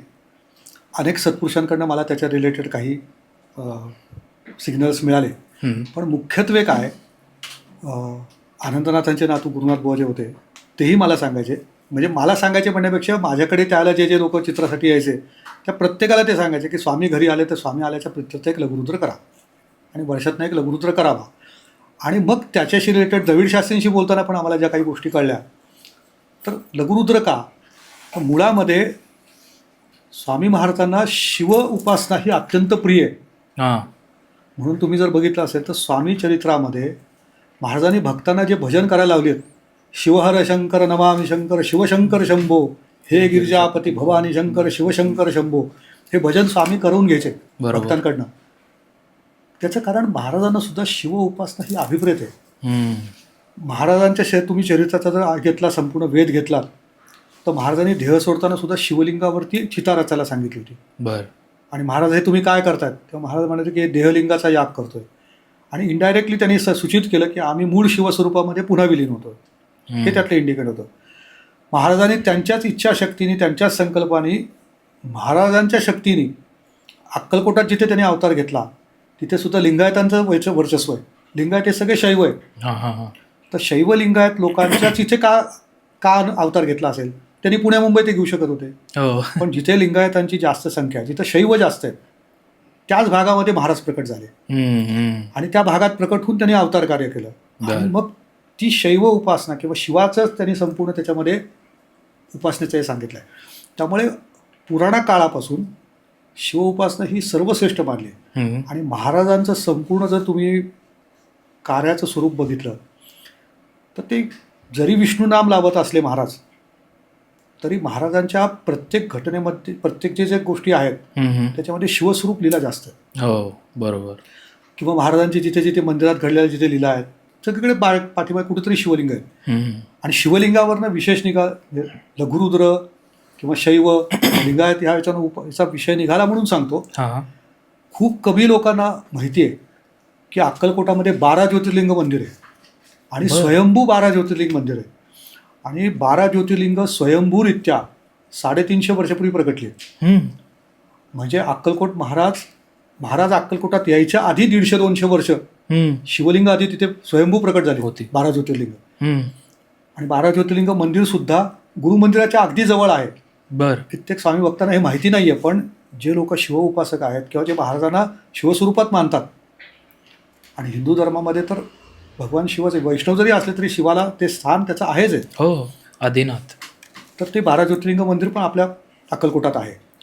आणि लघुरुद्र का, तर रुद्राच्या याच्यातलं पहिली बेसिक पूजा जी मुख्य आहे ती लघुरुद्राची. आपण 11 वेळेला जेव्हा रुद्राचं सुक्ताचा पठण करतो, तर ते तुम्ही जेव्हा आपण करतो ते रुद्रसुक्ताची जेव्हा 11 त्याला एकादशनी म्हणतात, अशा 11 एकादशनी जर केल्या तर त्याला लघुरुद्र म्हणतात. 11 वेळेला लघुरुद्र केला तर त्याला महारुद्र म्हणतात. आणि 11 वेळेला महारुद्र केला तर त्याला अतिरुद्र म्हणतात. अतिरुद्र हा सर्वोत्तम मानला जातो. तुला मी मध्ये आपलं बोलणं झालं होतं तेव्हा मी तुला सांगितलं होतं की आम्ही वाराणसीमध्ये 2 वर्षापूर्वी महारुद्र केला. आणि वाराणसीला जे द्रविड शास्त्री आहेत, गणेश्वर शास्त्री द्रविड, हे आत्ता त्यांना वेदपुरुष म्हणतात. कारण अत्यंत ज्ञानी, म्हणजे मी माझ्या आयुष्यामध्ये इतका ज्ञानी व्यक्तिमत्व आणि इतका साधा व्यक्तिमत्व कुणाला बघितलं नाही. मला आता त्यांची आठवण आली, त्याचं मुख्य कारण सांगतो. सॉरी तुमचा फ्लो ब्रेक केला, पण आत्तापर्यंत इथपर्यंत पॉडकास्ट बघता तर प्लीज खाली दिलेल्या सबस्क्राईब बटनवर सबस्क्राईब करा. कारण तुम्ही सगळे पॉडकास्ट बघता पण सबस्क्राईब करत नाही. सो प्लीज चॅनलला सबस्क्राईब करा आणि तुमचा पॉडकास्ट आता कंटिन्यू होईल. 3, 2, 1 ॲक्शन. की इतकी अतिप्रचंड विद्वत्ता आहे. 4 वेद, 6 शास्त्र, 18 पुराणं, इतका प्रचंड भयानक मेंदूचा डेटा आहे त्यांच्याकडे. इतका अभ्यास आहे, इतकं पाठांतर, इतकं पठण, त्यांचं वाचन आहे, पाठांतर आहे, नॉलेज आहे. असं एकही, म्हणजे त्यांच्या 4 वेद, 6 शास्त्र, 18 पुराणातली एकही गोष्ट त्यांना माहीत नाही अशी नाही. तरीसुद्धा द्रविड शास्त्री किती साधे आहेत. एक दुटांगी जीर्ण झालेलं धोतर, एक पंचा, गळ्यातलं त्यांचं जानवं, पायात चपला सुद्धा नाही, हातात गळ्यात माळा काही नाही, एक कपाळाला फक्त गंध सोडलं, त्या विभूतीच्या अंगावर दुसरं काही नाही. इतका प्रचंड ज्ञानी व्यक्ती असून सुद्धा द्रविड शास्त्री स्वतःला कुठल्याच रूपामध्ये ना महाराज समजत, ना वेदपुरुष समजत, ना ज्ञानी समजत ते, आणि आपल्यासारखे होऊन तिथे राहतात.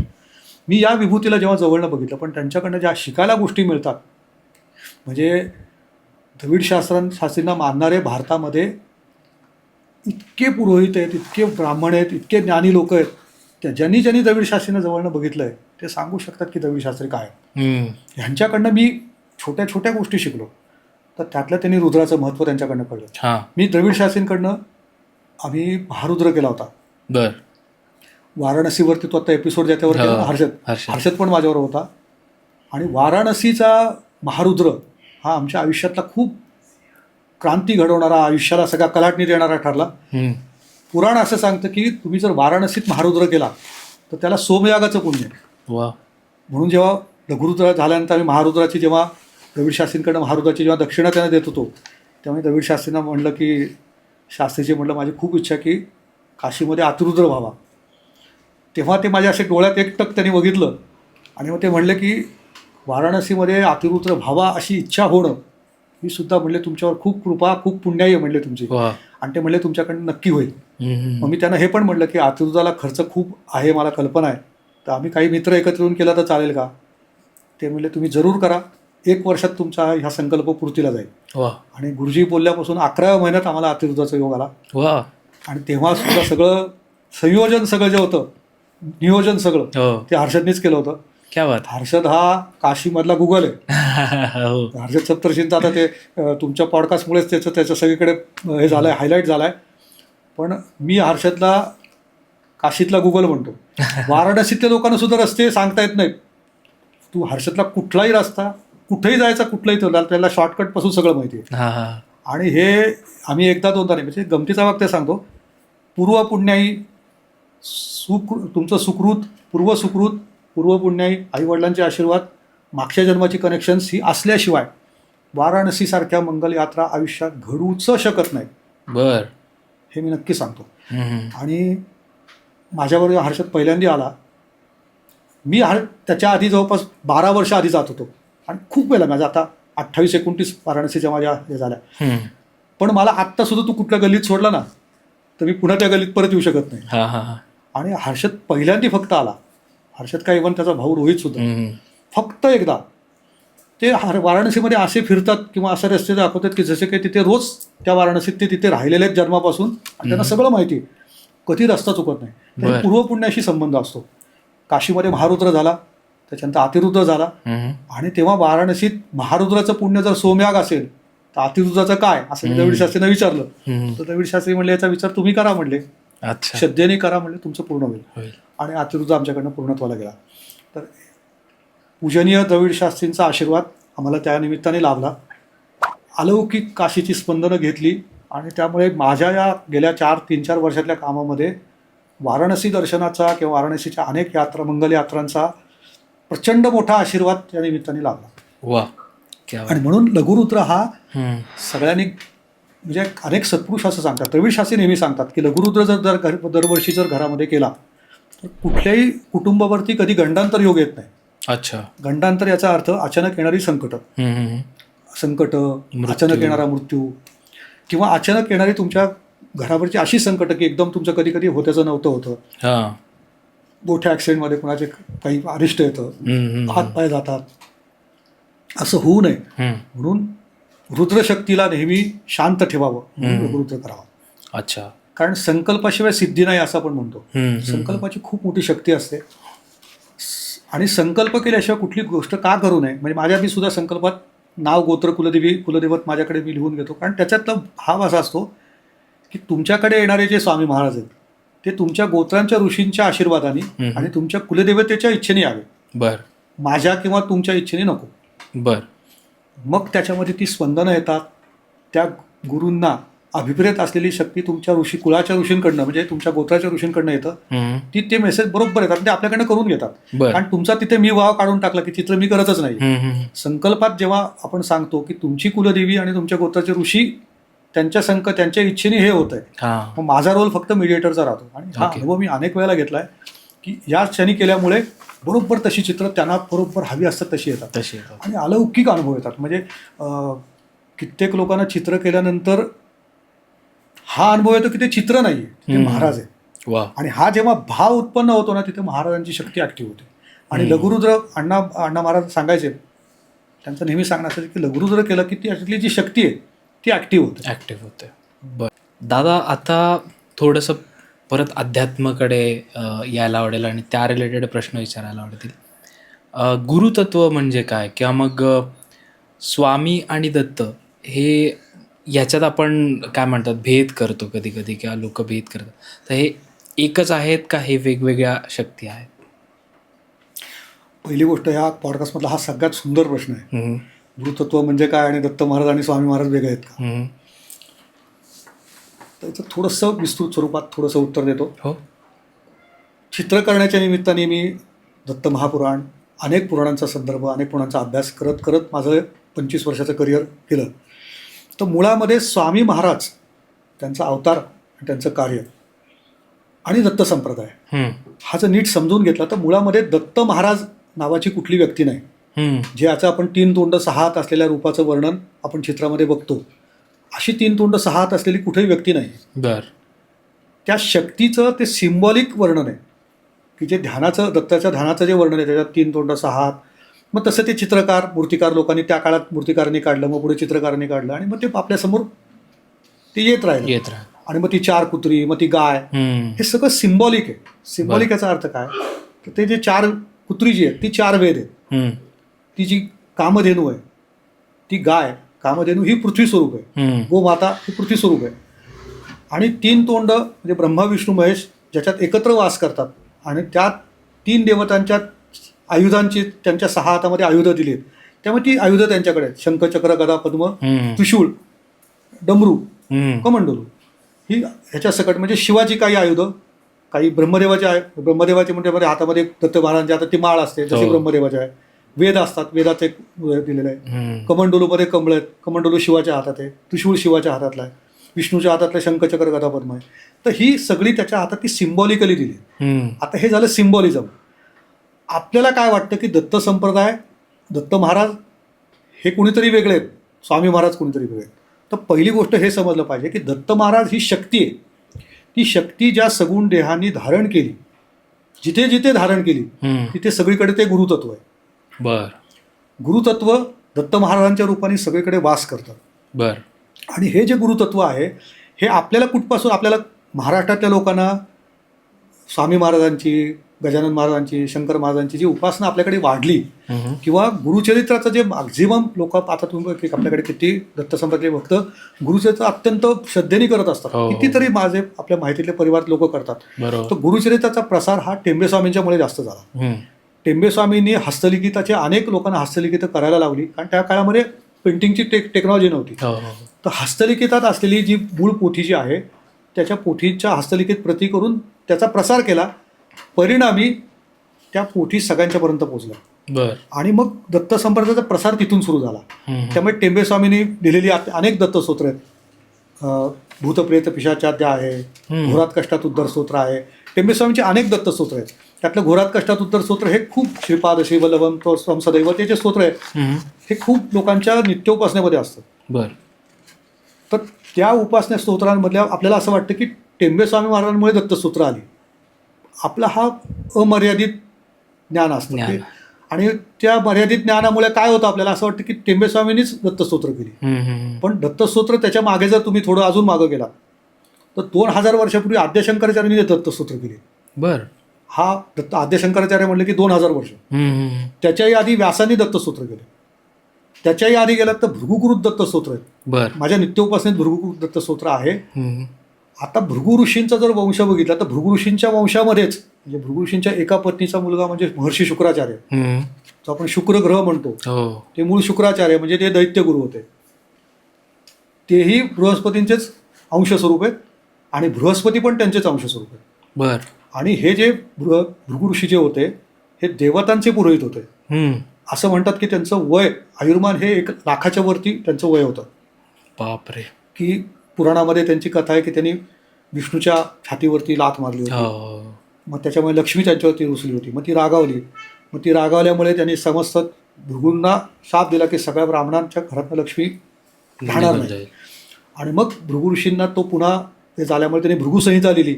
मग पुन्हा लक्ष्मीने त्यांना आशीर्वाद दिला की ज्या ब्राह्मणाच्या घरात किंवा ज्या गजाच्या घरामध्ये भृगुसंहिता राहील त्याला परत ती लक्ष्मी त्याच्याकडे वास करेल.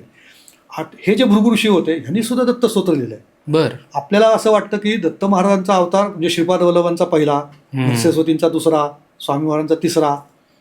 हे आपल्याकडच्या नोंदी ज्या आहेत, जे काय आपल्याकडे दस्तावेज उपलब्ध आहेत त्याच्यामुळे आपल्याला वाटतं की त्यांचा तेवढा पहिला आहे. माझ्या संपर्कामध्ये, मी ज्यांच्या संपर्कात होतो असे एक मोठे सत्पुरुष होते पुण्यामध्ये, अजून एक आबा उपाध्याय म्हणून. तर त्यांना सदानंद महाराजांचा संचार होता. 42 वर्ष होता जवळपास. हे सदानंद महाराज जे होते ते बसव कल्याणला संजीवन समाधीस्थ होते. त्यांच्याबद्दल मी जे काय ऐकलं ते असं की पांडवांच्या काळामध्ये ते संजीवन समाधीत येऊन अक्षता टाकायला आले होते तेव्हा त्यांना समाधी घेऊन 2,500 वर्ष झाली होती. हां. सदानंद महाराजांना दत्त संप्रदायामध्ये त्यांच्या संप्रदायात पहिला दत्त अवतार मानतात. बर. आता पांडवांच्या आधी 2,500 वर्ष म्हणजे त्याला 5,000 वर्ष मी 7,500 वर्षाचा साधारण तो अवतार असावा. अवतार.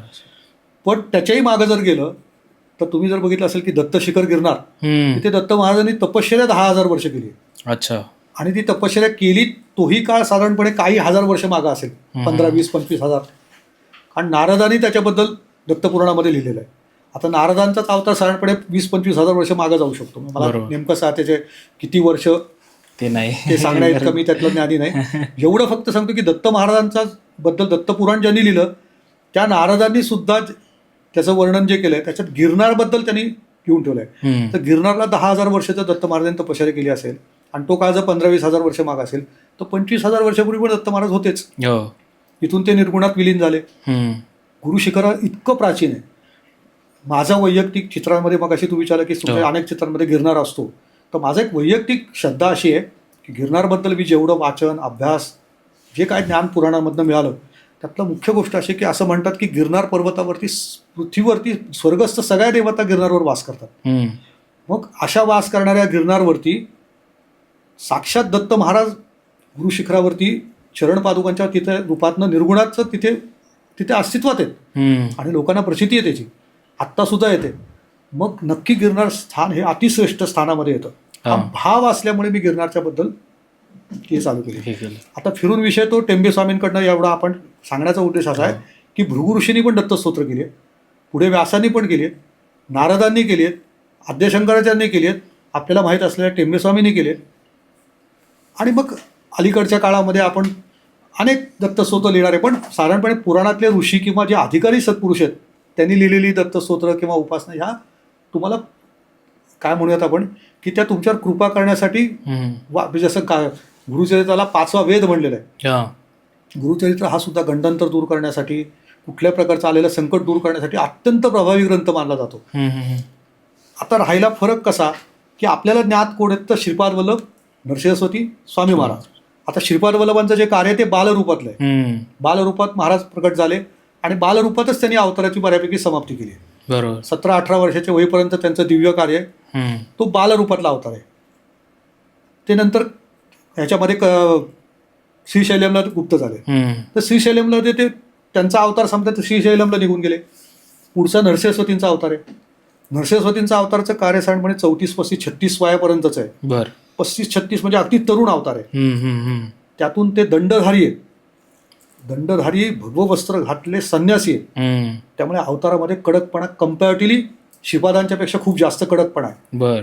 म्हणूनच नरसिंहस्वतींच्या उपासनेमध्ये गुरुचरित्राचं संपूर्ण जे आपण पठण करतो ते गुरुचरित्र संपूर्ण नरसिंहस्वतींवरती आहे. आणि नरसिंहस्वती महाराज हे कडक मानले जातात आणि स्वामी महाराज हे वृद्ध अवतार आहे. दत्त महाराजांचा आजोबा अवतार आहे. आजोबा रूपातला अवतार असल्यामुळे तो जास्त आपला वाटतो. श्रीपाद वल्लभांचा बालरूपातला अवतार हा पण सौम्य वाटतो.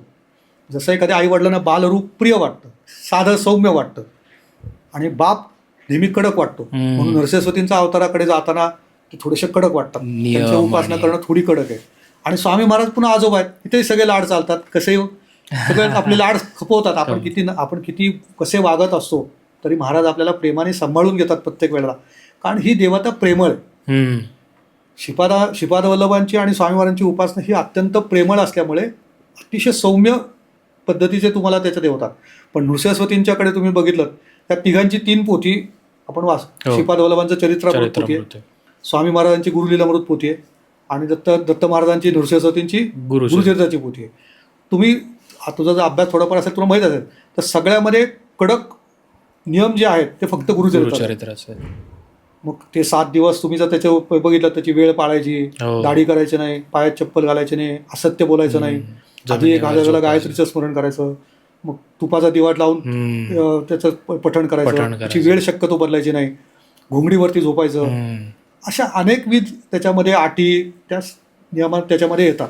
या उलट तुम्ही गुरुलीलामृत वाचा किंवा श्रीपाद वल्लभ चरित्रामृत वाचा, इथे कुठल्याही प्रकारचं बंधन तुम्हाला फार सापडणार नाही. दोन्ही देवता सौम्य प्रकृतीच्या आहेत. श्रीपाद असू देत, स्वामी महाराज असू देत.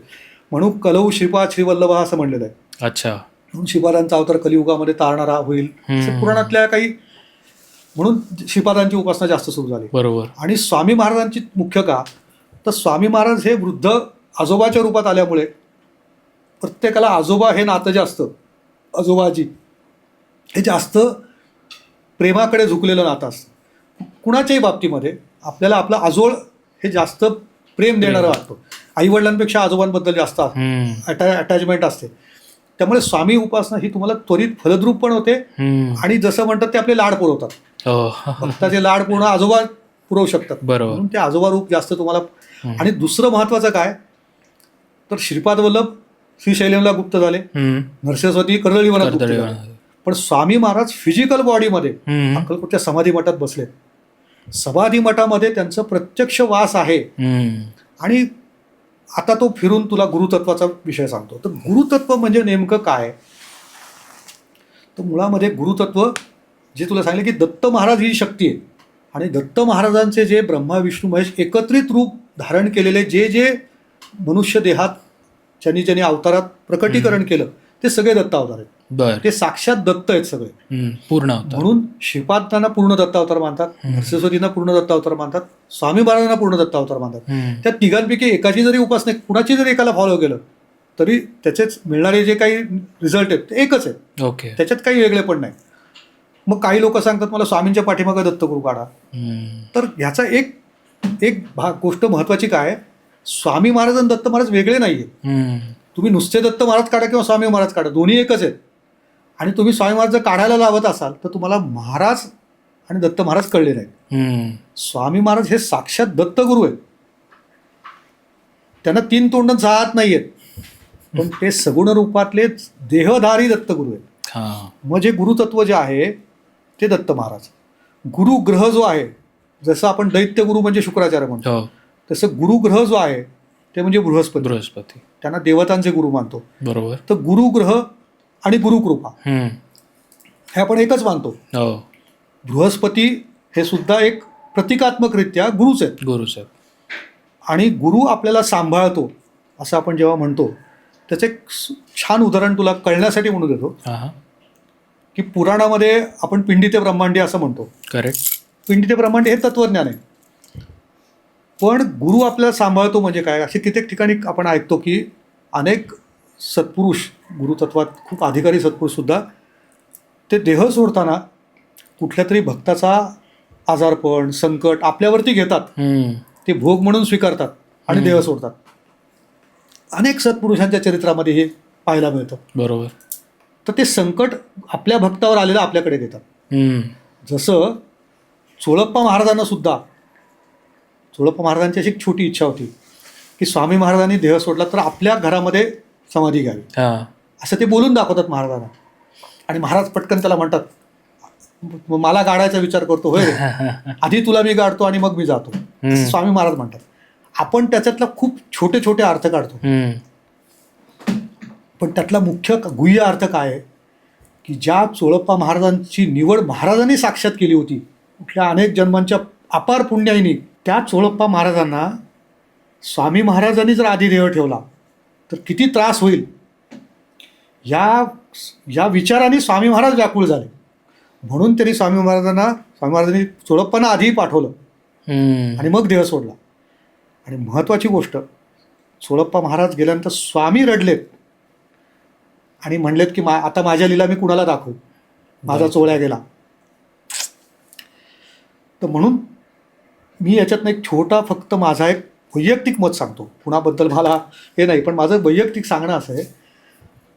त्यामुळे आपण सामान्य जीवांनी, आपण सामान्य माणसांनी, अध्यात्मातल्या लेखक, साहित्यिक, चित्रकार, मूर्तिकार किंवा कुणी टीकाकारांनी कुणीही चोळप्पांबद्दल कुठल्याही प्रकारचं काही चुकीचं लिहिणं हा अपराध आहे, माझं स्पष्ट मत आहे.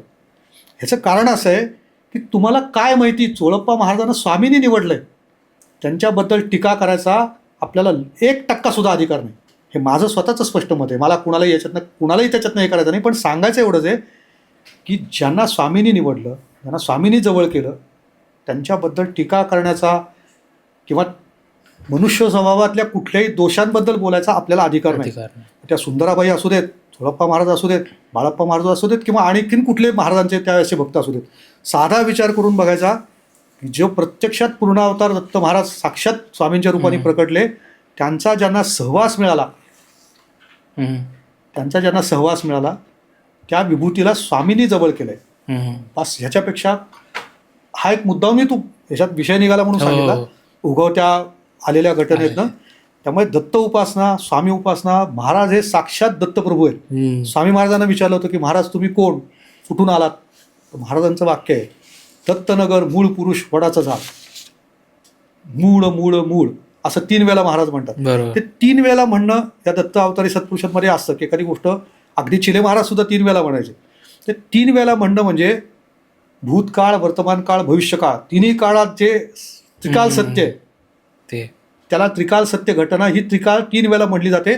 म्हणून ते मूळ मूळ मूळ असं ते त्रिकाल जे एखादी गोष्ट 3 वेळा जेव्हा बोलतात, हे सगळे दत्तावतारी सत्पुरुष एखादी गोष्ट 3 वेळा बोलतात. तर त्याचं कारण ते असतं. ओके. तर त्याच्यात त्यांनी सांगितलं की दत्तनगर मूळ पुरुष वडाचं झाड, आणि पुन्हा विचारशील तर टाळक्यात पायपोस, असं म्हणाले होते महाराज. तर त्याचा अर्थ असा की दत्तनगराचे मूळ पुरुष आम्ही आहोत. तो मूळ पुरुष मी आहे असं त्या सांगताना महाराजांनी मी दत्तनगराचं नाव नृसिंहबान सांगितलं. हे ह्याचे काही संदर्भ पण घेतलेत. औदुंबराचं महात्म्य जे आपण पाहतो, तर औदुंबराच्या महात्म्यात सुद्धा हिरण्यकशिपूच्या वधामध्ये, हिरण्यकशिपूचा वध नृसिंहाने जो केला, मग त्याच्यानंतर त्यांच्या नखाचा दाह झाला, आणि तो दाह शांत करण्याकरता नृसिंहाने औदुंबरामध्ये नख खुपसली. आणि मग त्याचा दाह शांत झाला त्या औदुंबरातल्या जलाने, आणि मग ते विष सगळं त्या औदुंबरामध्ये गेलं, त्याच्या मुळामध्ये गेलं, आणि त्यातल्या जलामुळे त्यातले सगळ्या त्यांचा तो दाह शांत झाला. आणि मग नृसिंहाने सांगितलं की आमचा वास आता याच्या पुढे औदुंबरात राहील, आमचे नाव नृसिंहबान आहे बरे. म्हणजे ते नृसिंह जे होते ते सुद्धा स्वामी महाराज, तो विष्णूचा अवतार आहे ना. आणि महाराज विष्णू नाम धारण करतात म्हणजे महाराज ऑब्व्हियसली विष्णू आहेतच. दत्तरूपामध्ये कधी कधी मध्ये शिव असतात, कधी मध्ये विष्णू असतात. तर ते विष्णू तत्वाचे शिव, विष्णू तत्वातले दत्त महाराज जास्ती करून प्रचलित आहेत. खूप कमी वेळेला शिवरूपात दत्त महाराज असतात, खूप कमी वेळेला पण असतात. काही ठिकाणी मध्ये शिवाचं तो मुख असतं, कधी कधी एकदम उजव्या बाजूला शिवाचं मुख असतं. तर हा मुद्दाहून एक भेद सांगितला. आणि दत्तशक्ती म्हणजेच गुरु महाराज, म्हणजेच गुरुतत्व, म्हणजेच स्वामी महाराज, म्हणजेच नरसिंहस्वती, म्हणजे आधीचे श्रीपाद वल्लभ किंवा आधीचे सदानंद महाराज, किंवा आपल्याला अज्ञात असलेले अनेक ह्या आधी पृथ्वी तलावर झालेले दत्त की ज्यांच्याबद्दल त्यांची नावं आपल्याला माहिती नाही. हे आता सगळं सांगण्याचा माझा मुख्य असा आहे की लोकांना पहिलं हे कळलं पाहिजे की दत्त महाराज म्हणजे वेगळे कुणी नाहीत, तर साक्षात स्वामी महाराज हे दत्त महाराज आहेत, नृसिंहस्वती हे दत्त महाराज आहेत, श्रीपाद वल्लभ हेही दत्त महाराज आहेत. दत्तगुरू म्हणून आपण जेव्हा त्यांची उपासना करतो तेव्हा हे भान असलं पाहिजे की सदेह नरदेहात अवतरलेली अवतारी तिन्ही शक्ती ज्याच्यात एकत्र ठाई वास करतात अशी पूर्णावतार विभूती म्हणजे स्वामी महाराज. आणि मग महाराज तिथे समाधिस्थ झाले. समाधिस्थ झाल्यानंतर सुद्धा आता समाधिस्थ होणं ही लीला असते. त्यांचं एक ठरलेलं विशिष्ट काळ असतो, तोपर्यंत ते आपल्याला सगुण दर्शन देतात. आणि तो सगुण दर्शन देण्याचा कालावधी संपला, जे 21-22 वर्ष महाराज अक्कलकोटात होते, तिथे आलेल्या सगळ्या भक्तांना, आलेल्या सत्पुरुषांना, अनेक योगी सिद्ध लोकांना महाराजांनी सदेह दर्शन तिथे दिलं. जिथे त्यांनी समाधी घेतली चैत्र वद्य त्रयोदशी, म्हणजे प्रकट दिन चैत्र शुद्ध द्वितीय असतो, गुढीपाडव्याचा दुसरा दिवस, त्याच्यापासून बरोबर 25वा दिवस येतो चैत्र वद्य त्रयोदशी, त्या दिवशी समाधी घेतली. समाधी घेतलेला जो दिवस आहे तो महाराजांनी आधी डिसाईड केलेला असणार. त्याच्याबद्दल आपण समाधी घेतली जेव्हा म्हणतो, समाधिस्थ झाले म्हणजे देह सोडला किंवा देहातनं ते गेले, म्हणजे फक्त तो पडदा दिलाय. त्याच्यात आनंदनाथांचा एक खूप सुंदर अभंग आहे. तो अभंग असा आहे, स्वामी माझा पूर्ण काम तया कैसे निजधाम, ठाव ठाया भरुनी गेला, ठाव ठाया भरुनी गेला, मूळ स्वरूपी राहिला, वटवृक्षा तळी जाणा स्वामी बैसला कारणा, जडमूळ उद्धाराया खरे दावियले पाया, शक्य 1800 हे जाणा मास चैत्र हो पूर्णा, तिथी वद्य त्रयोदशी, पडदा दिला जगासी, आनंद म्हणे पूर्ण धाम तया कैसे निजधाम. तर महाराज काय सांगतात, आनंदनाथ महाराज, की चैत्र वद्य त्रयोदशी पडदा दिला जगासी, आनंद म्हणे पूर्ण धाम तया कैसे निजधाम. निजधामाला कोण जातं? आपल्यासारखी सामान्य लोक जातात. आपण म्हणतो तो निजधामाला गेला. हे साक्षात पूर्णधाम आहे. तर पूर्णधाम कसं निजधामाला जाईल? पूर्णधाम म्हणजे जे तिथंच आहेत, जे पूर्ण स्वरूप आहेत.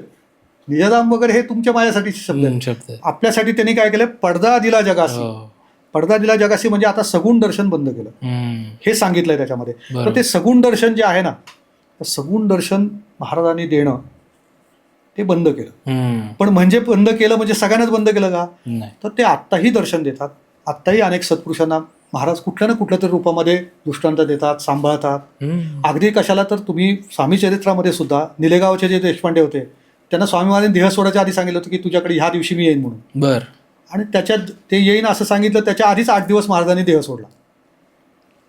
आणि देह सोडल्यानंतर त्या काळामध्ये कुठल्या प्रकारच्या संदेश देण्याच्या यंत्रणा ज्या होत्या, जसं आज आपल्याकडे व्हॉट्सॲप आहे, मोबाईल आहे, दूरदर्शन, कुठले दूरध्वनी, आपण कुठल्या तरी माध्यमातून पटकन कम्युनिकेट करू शकतो.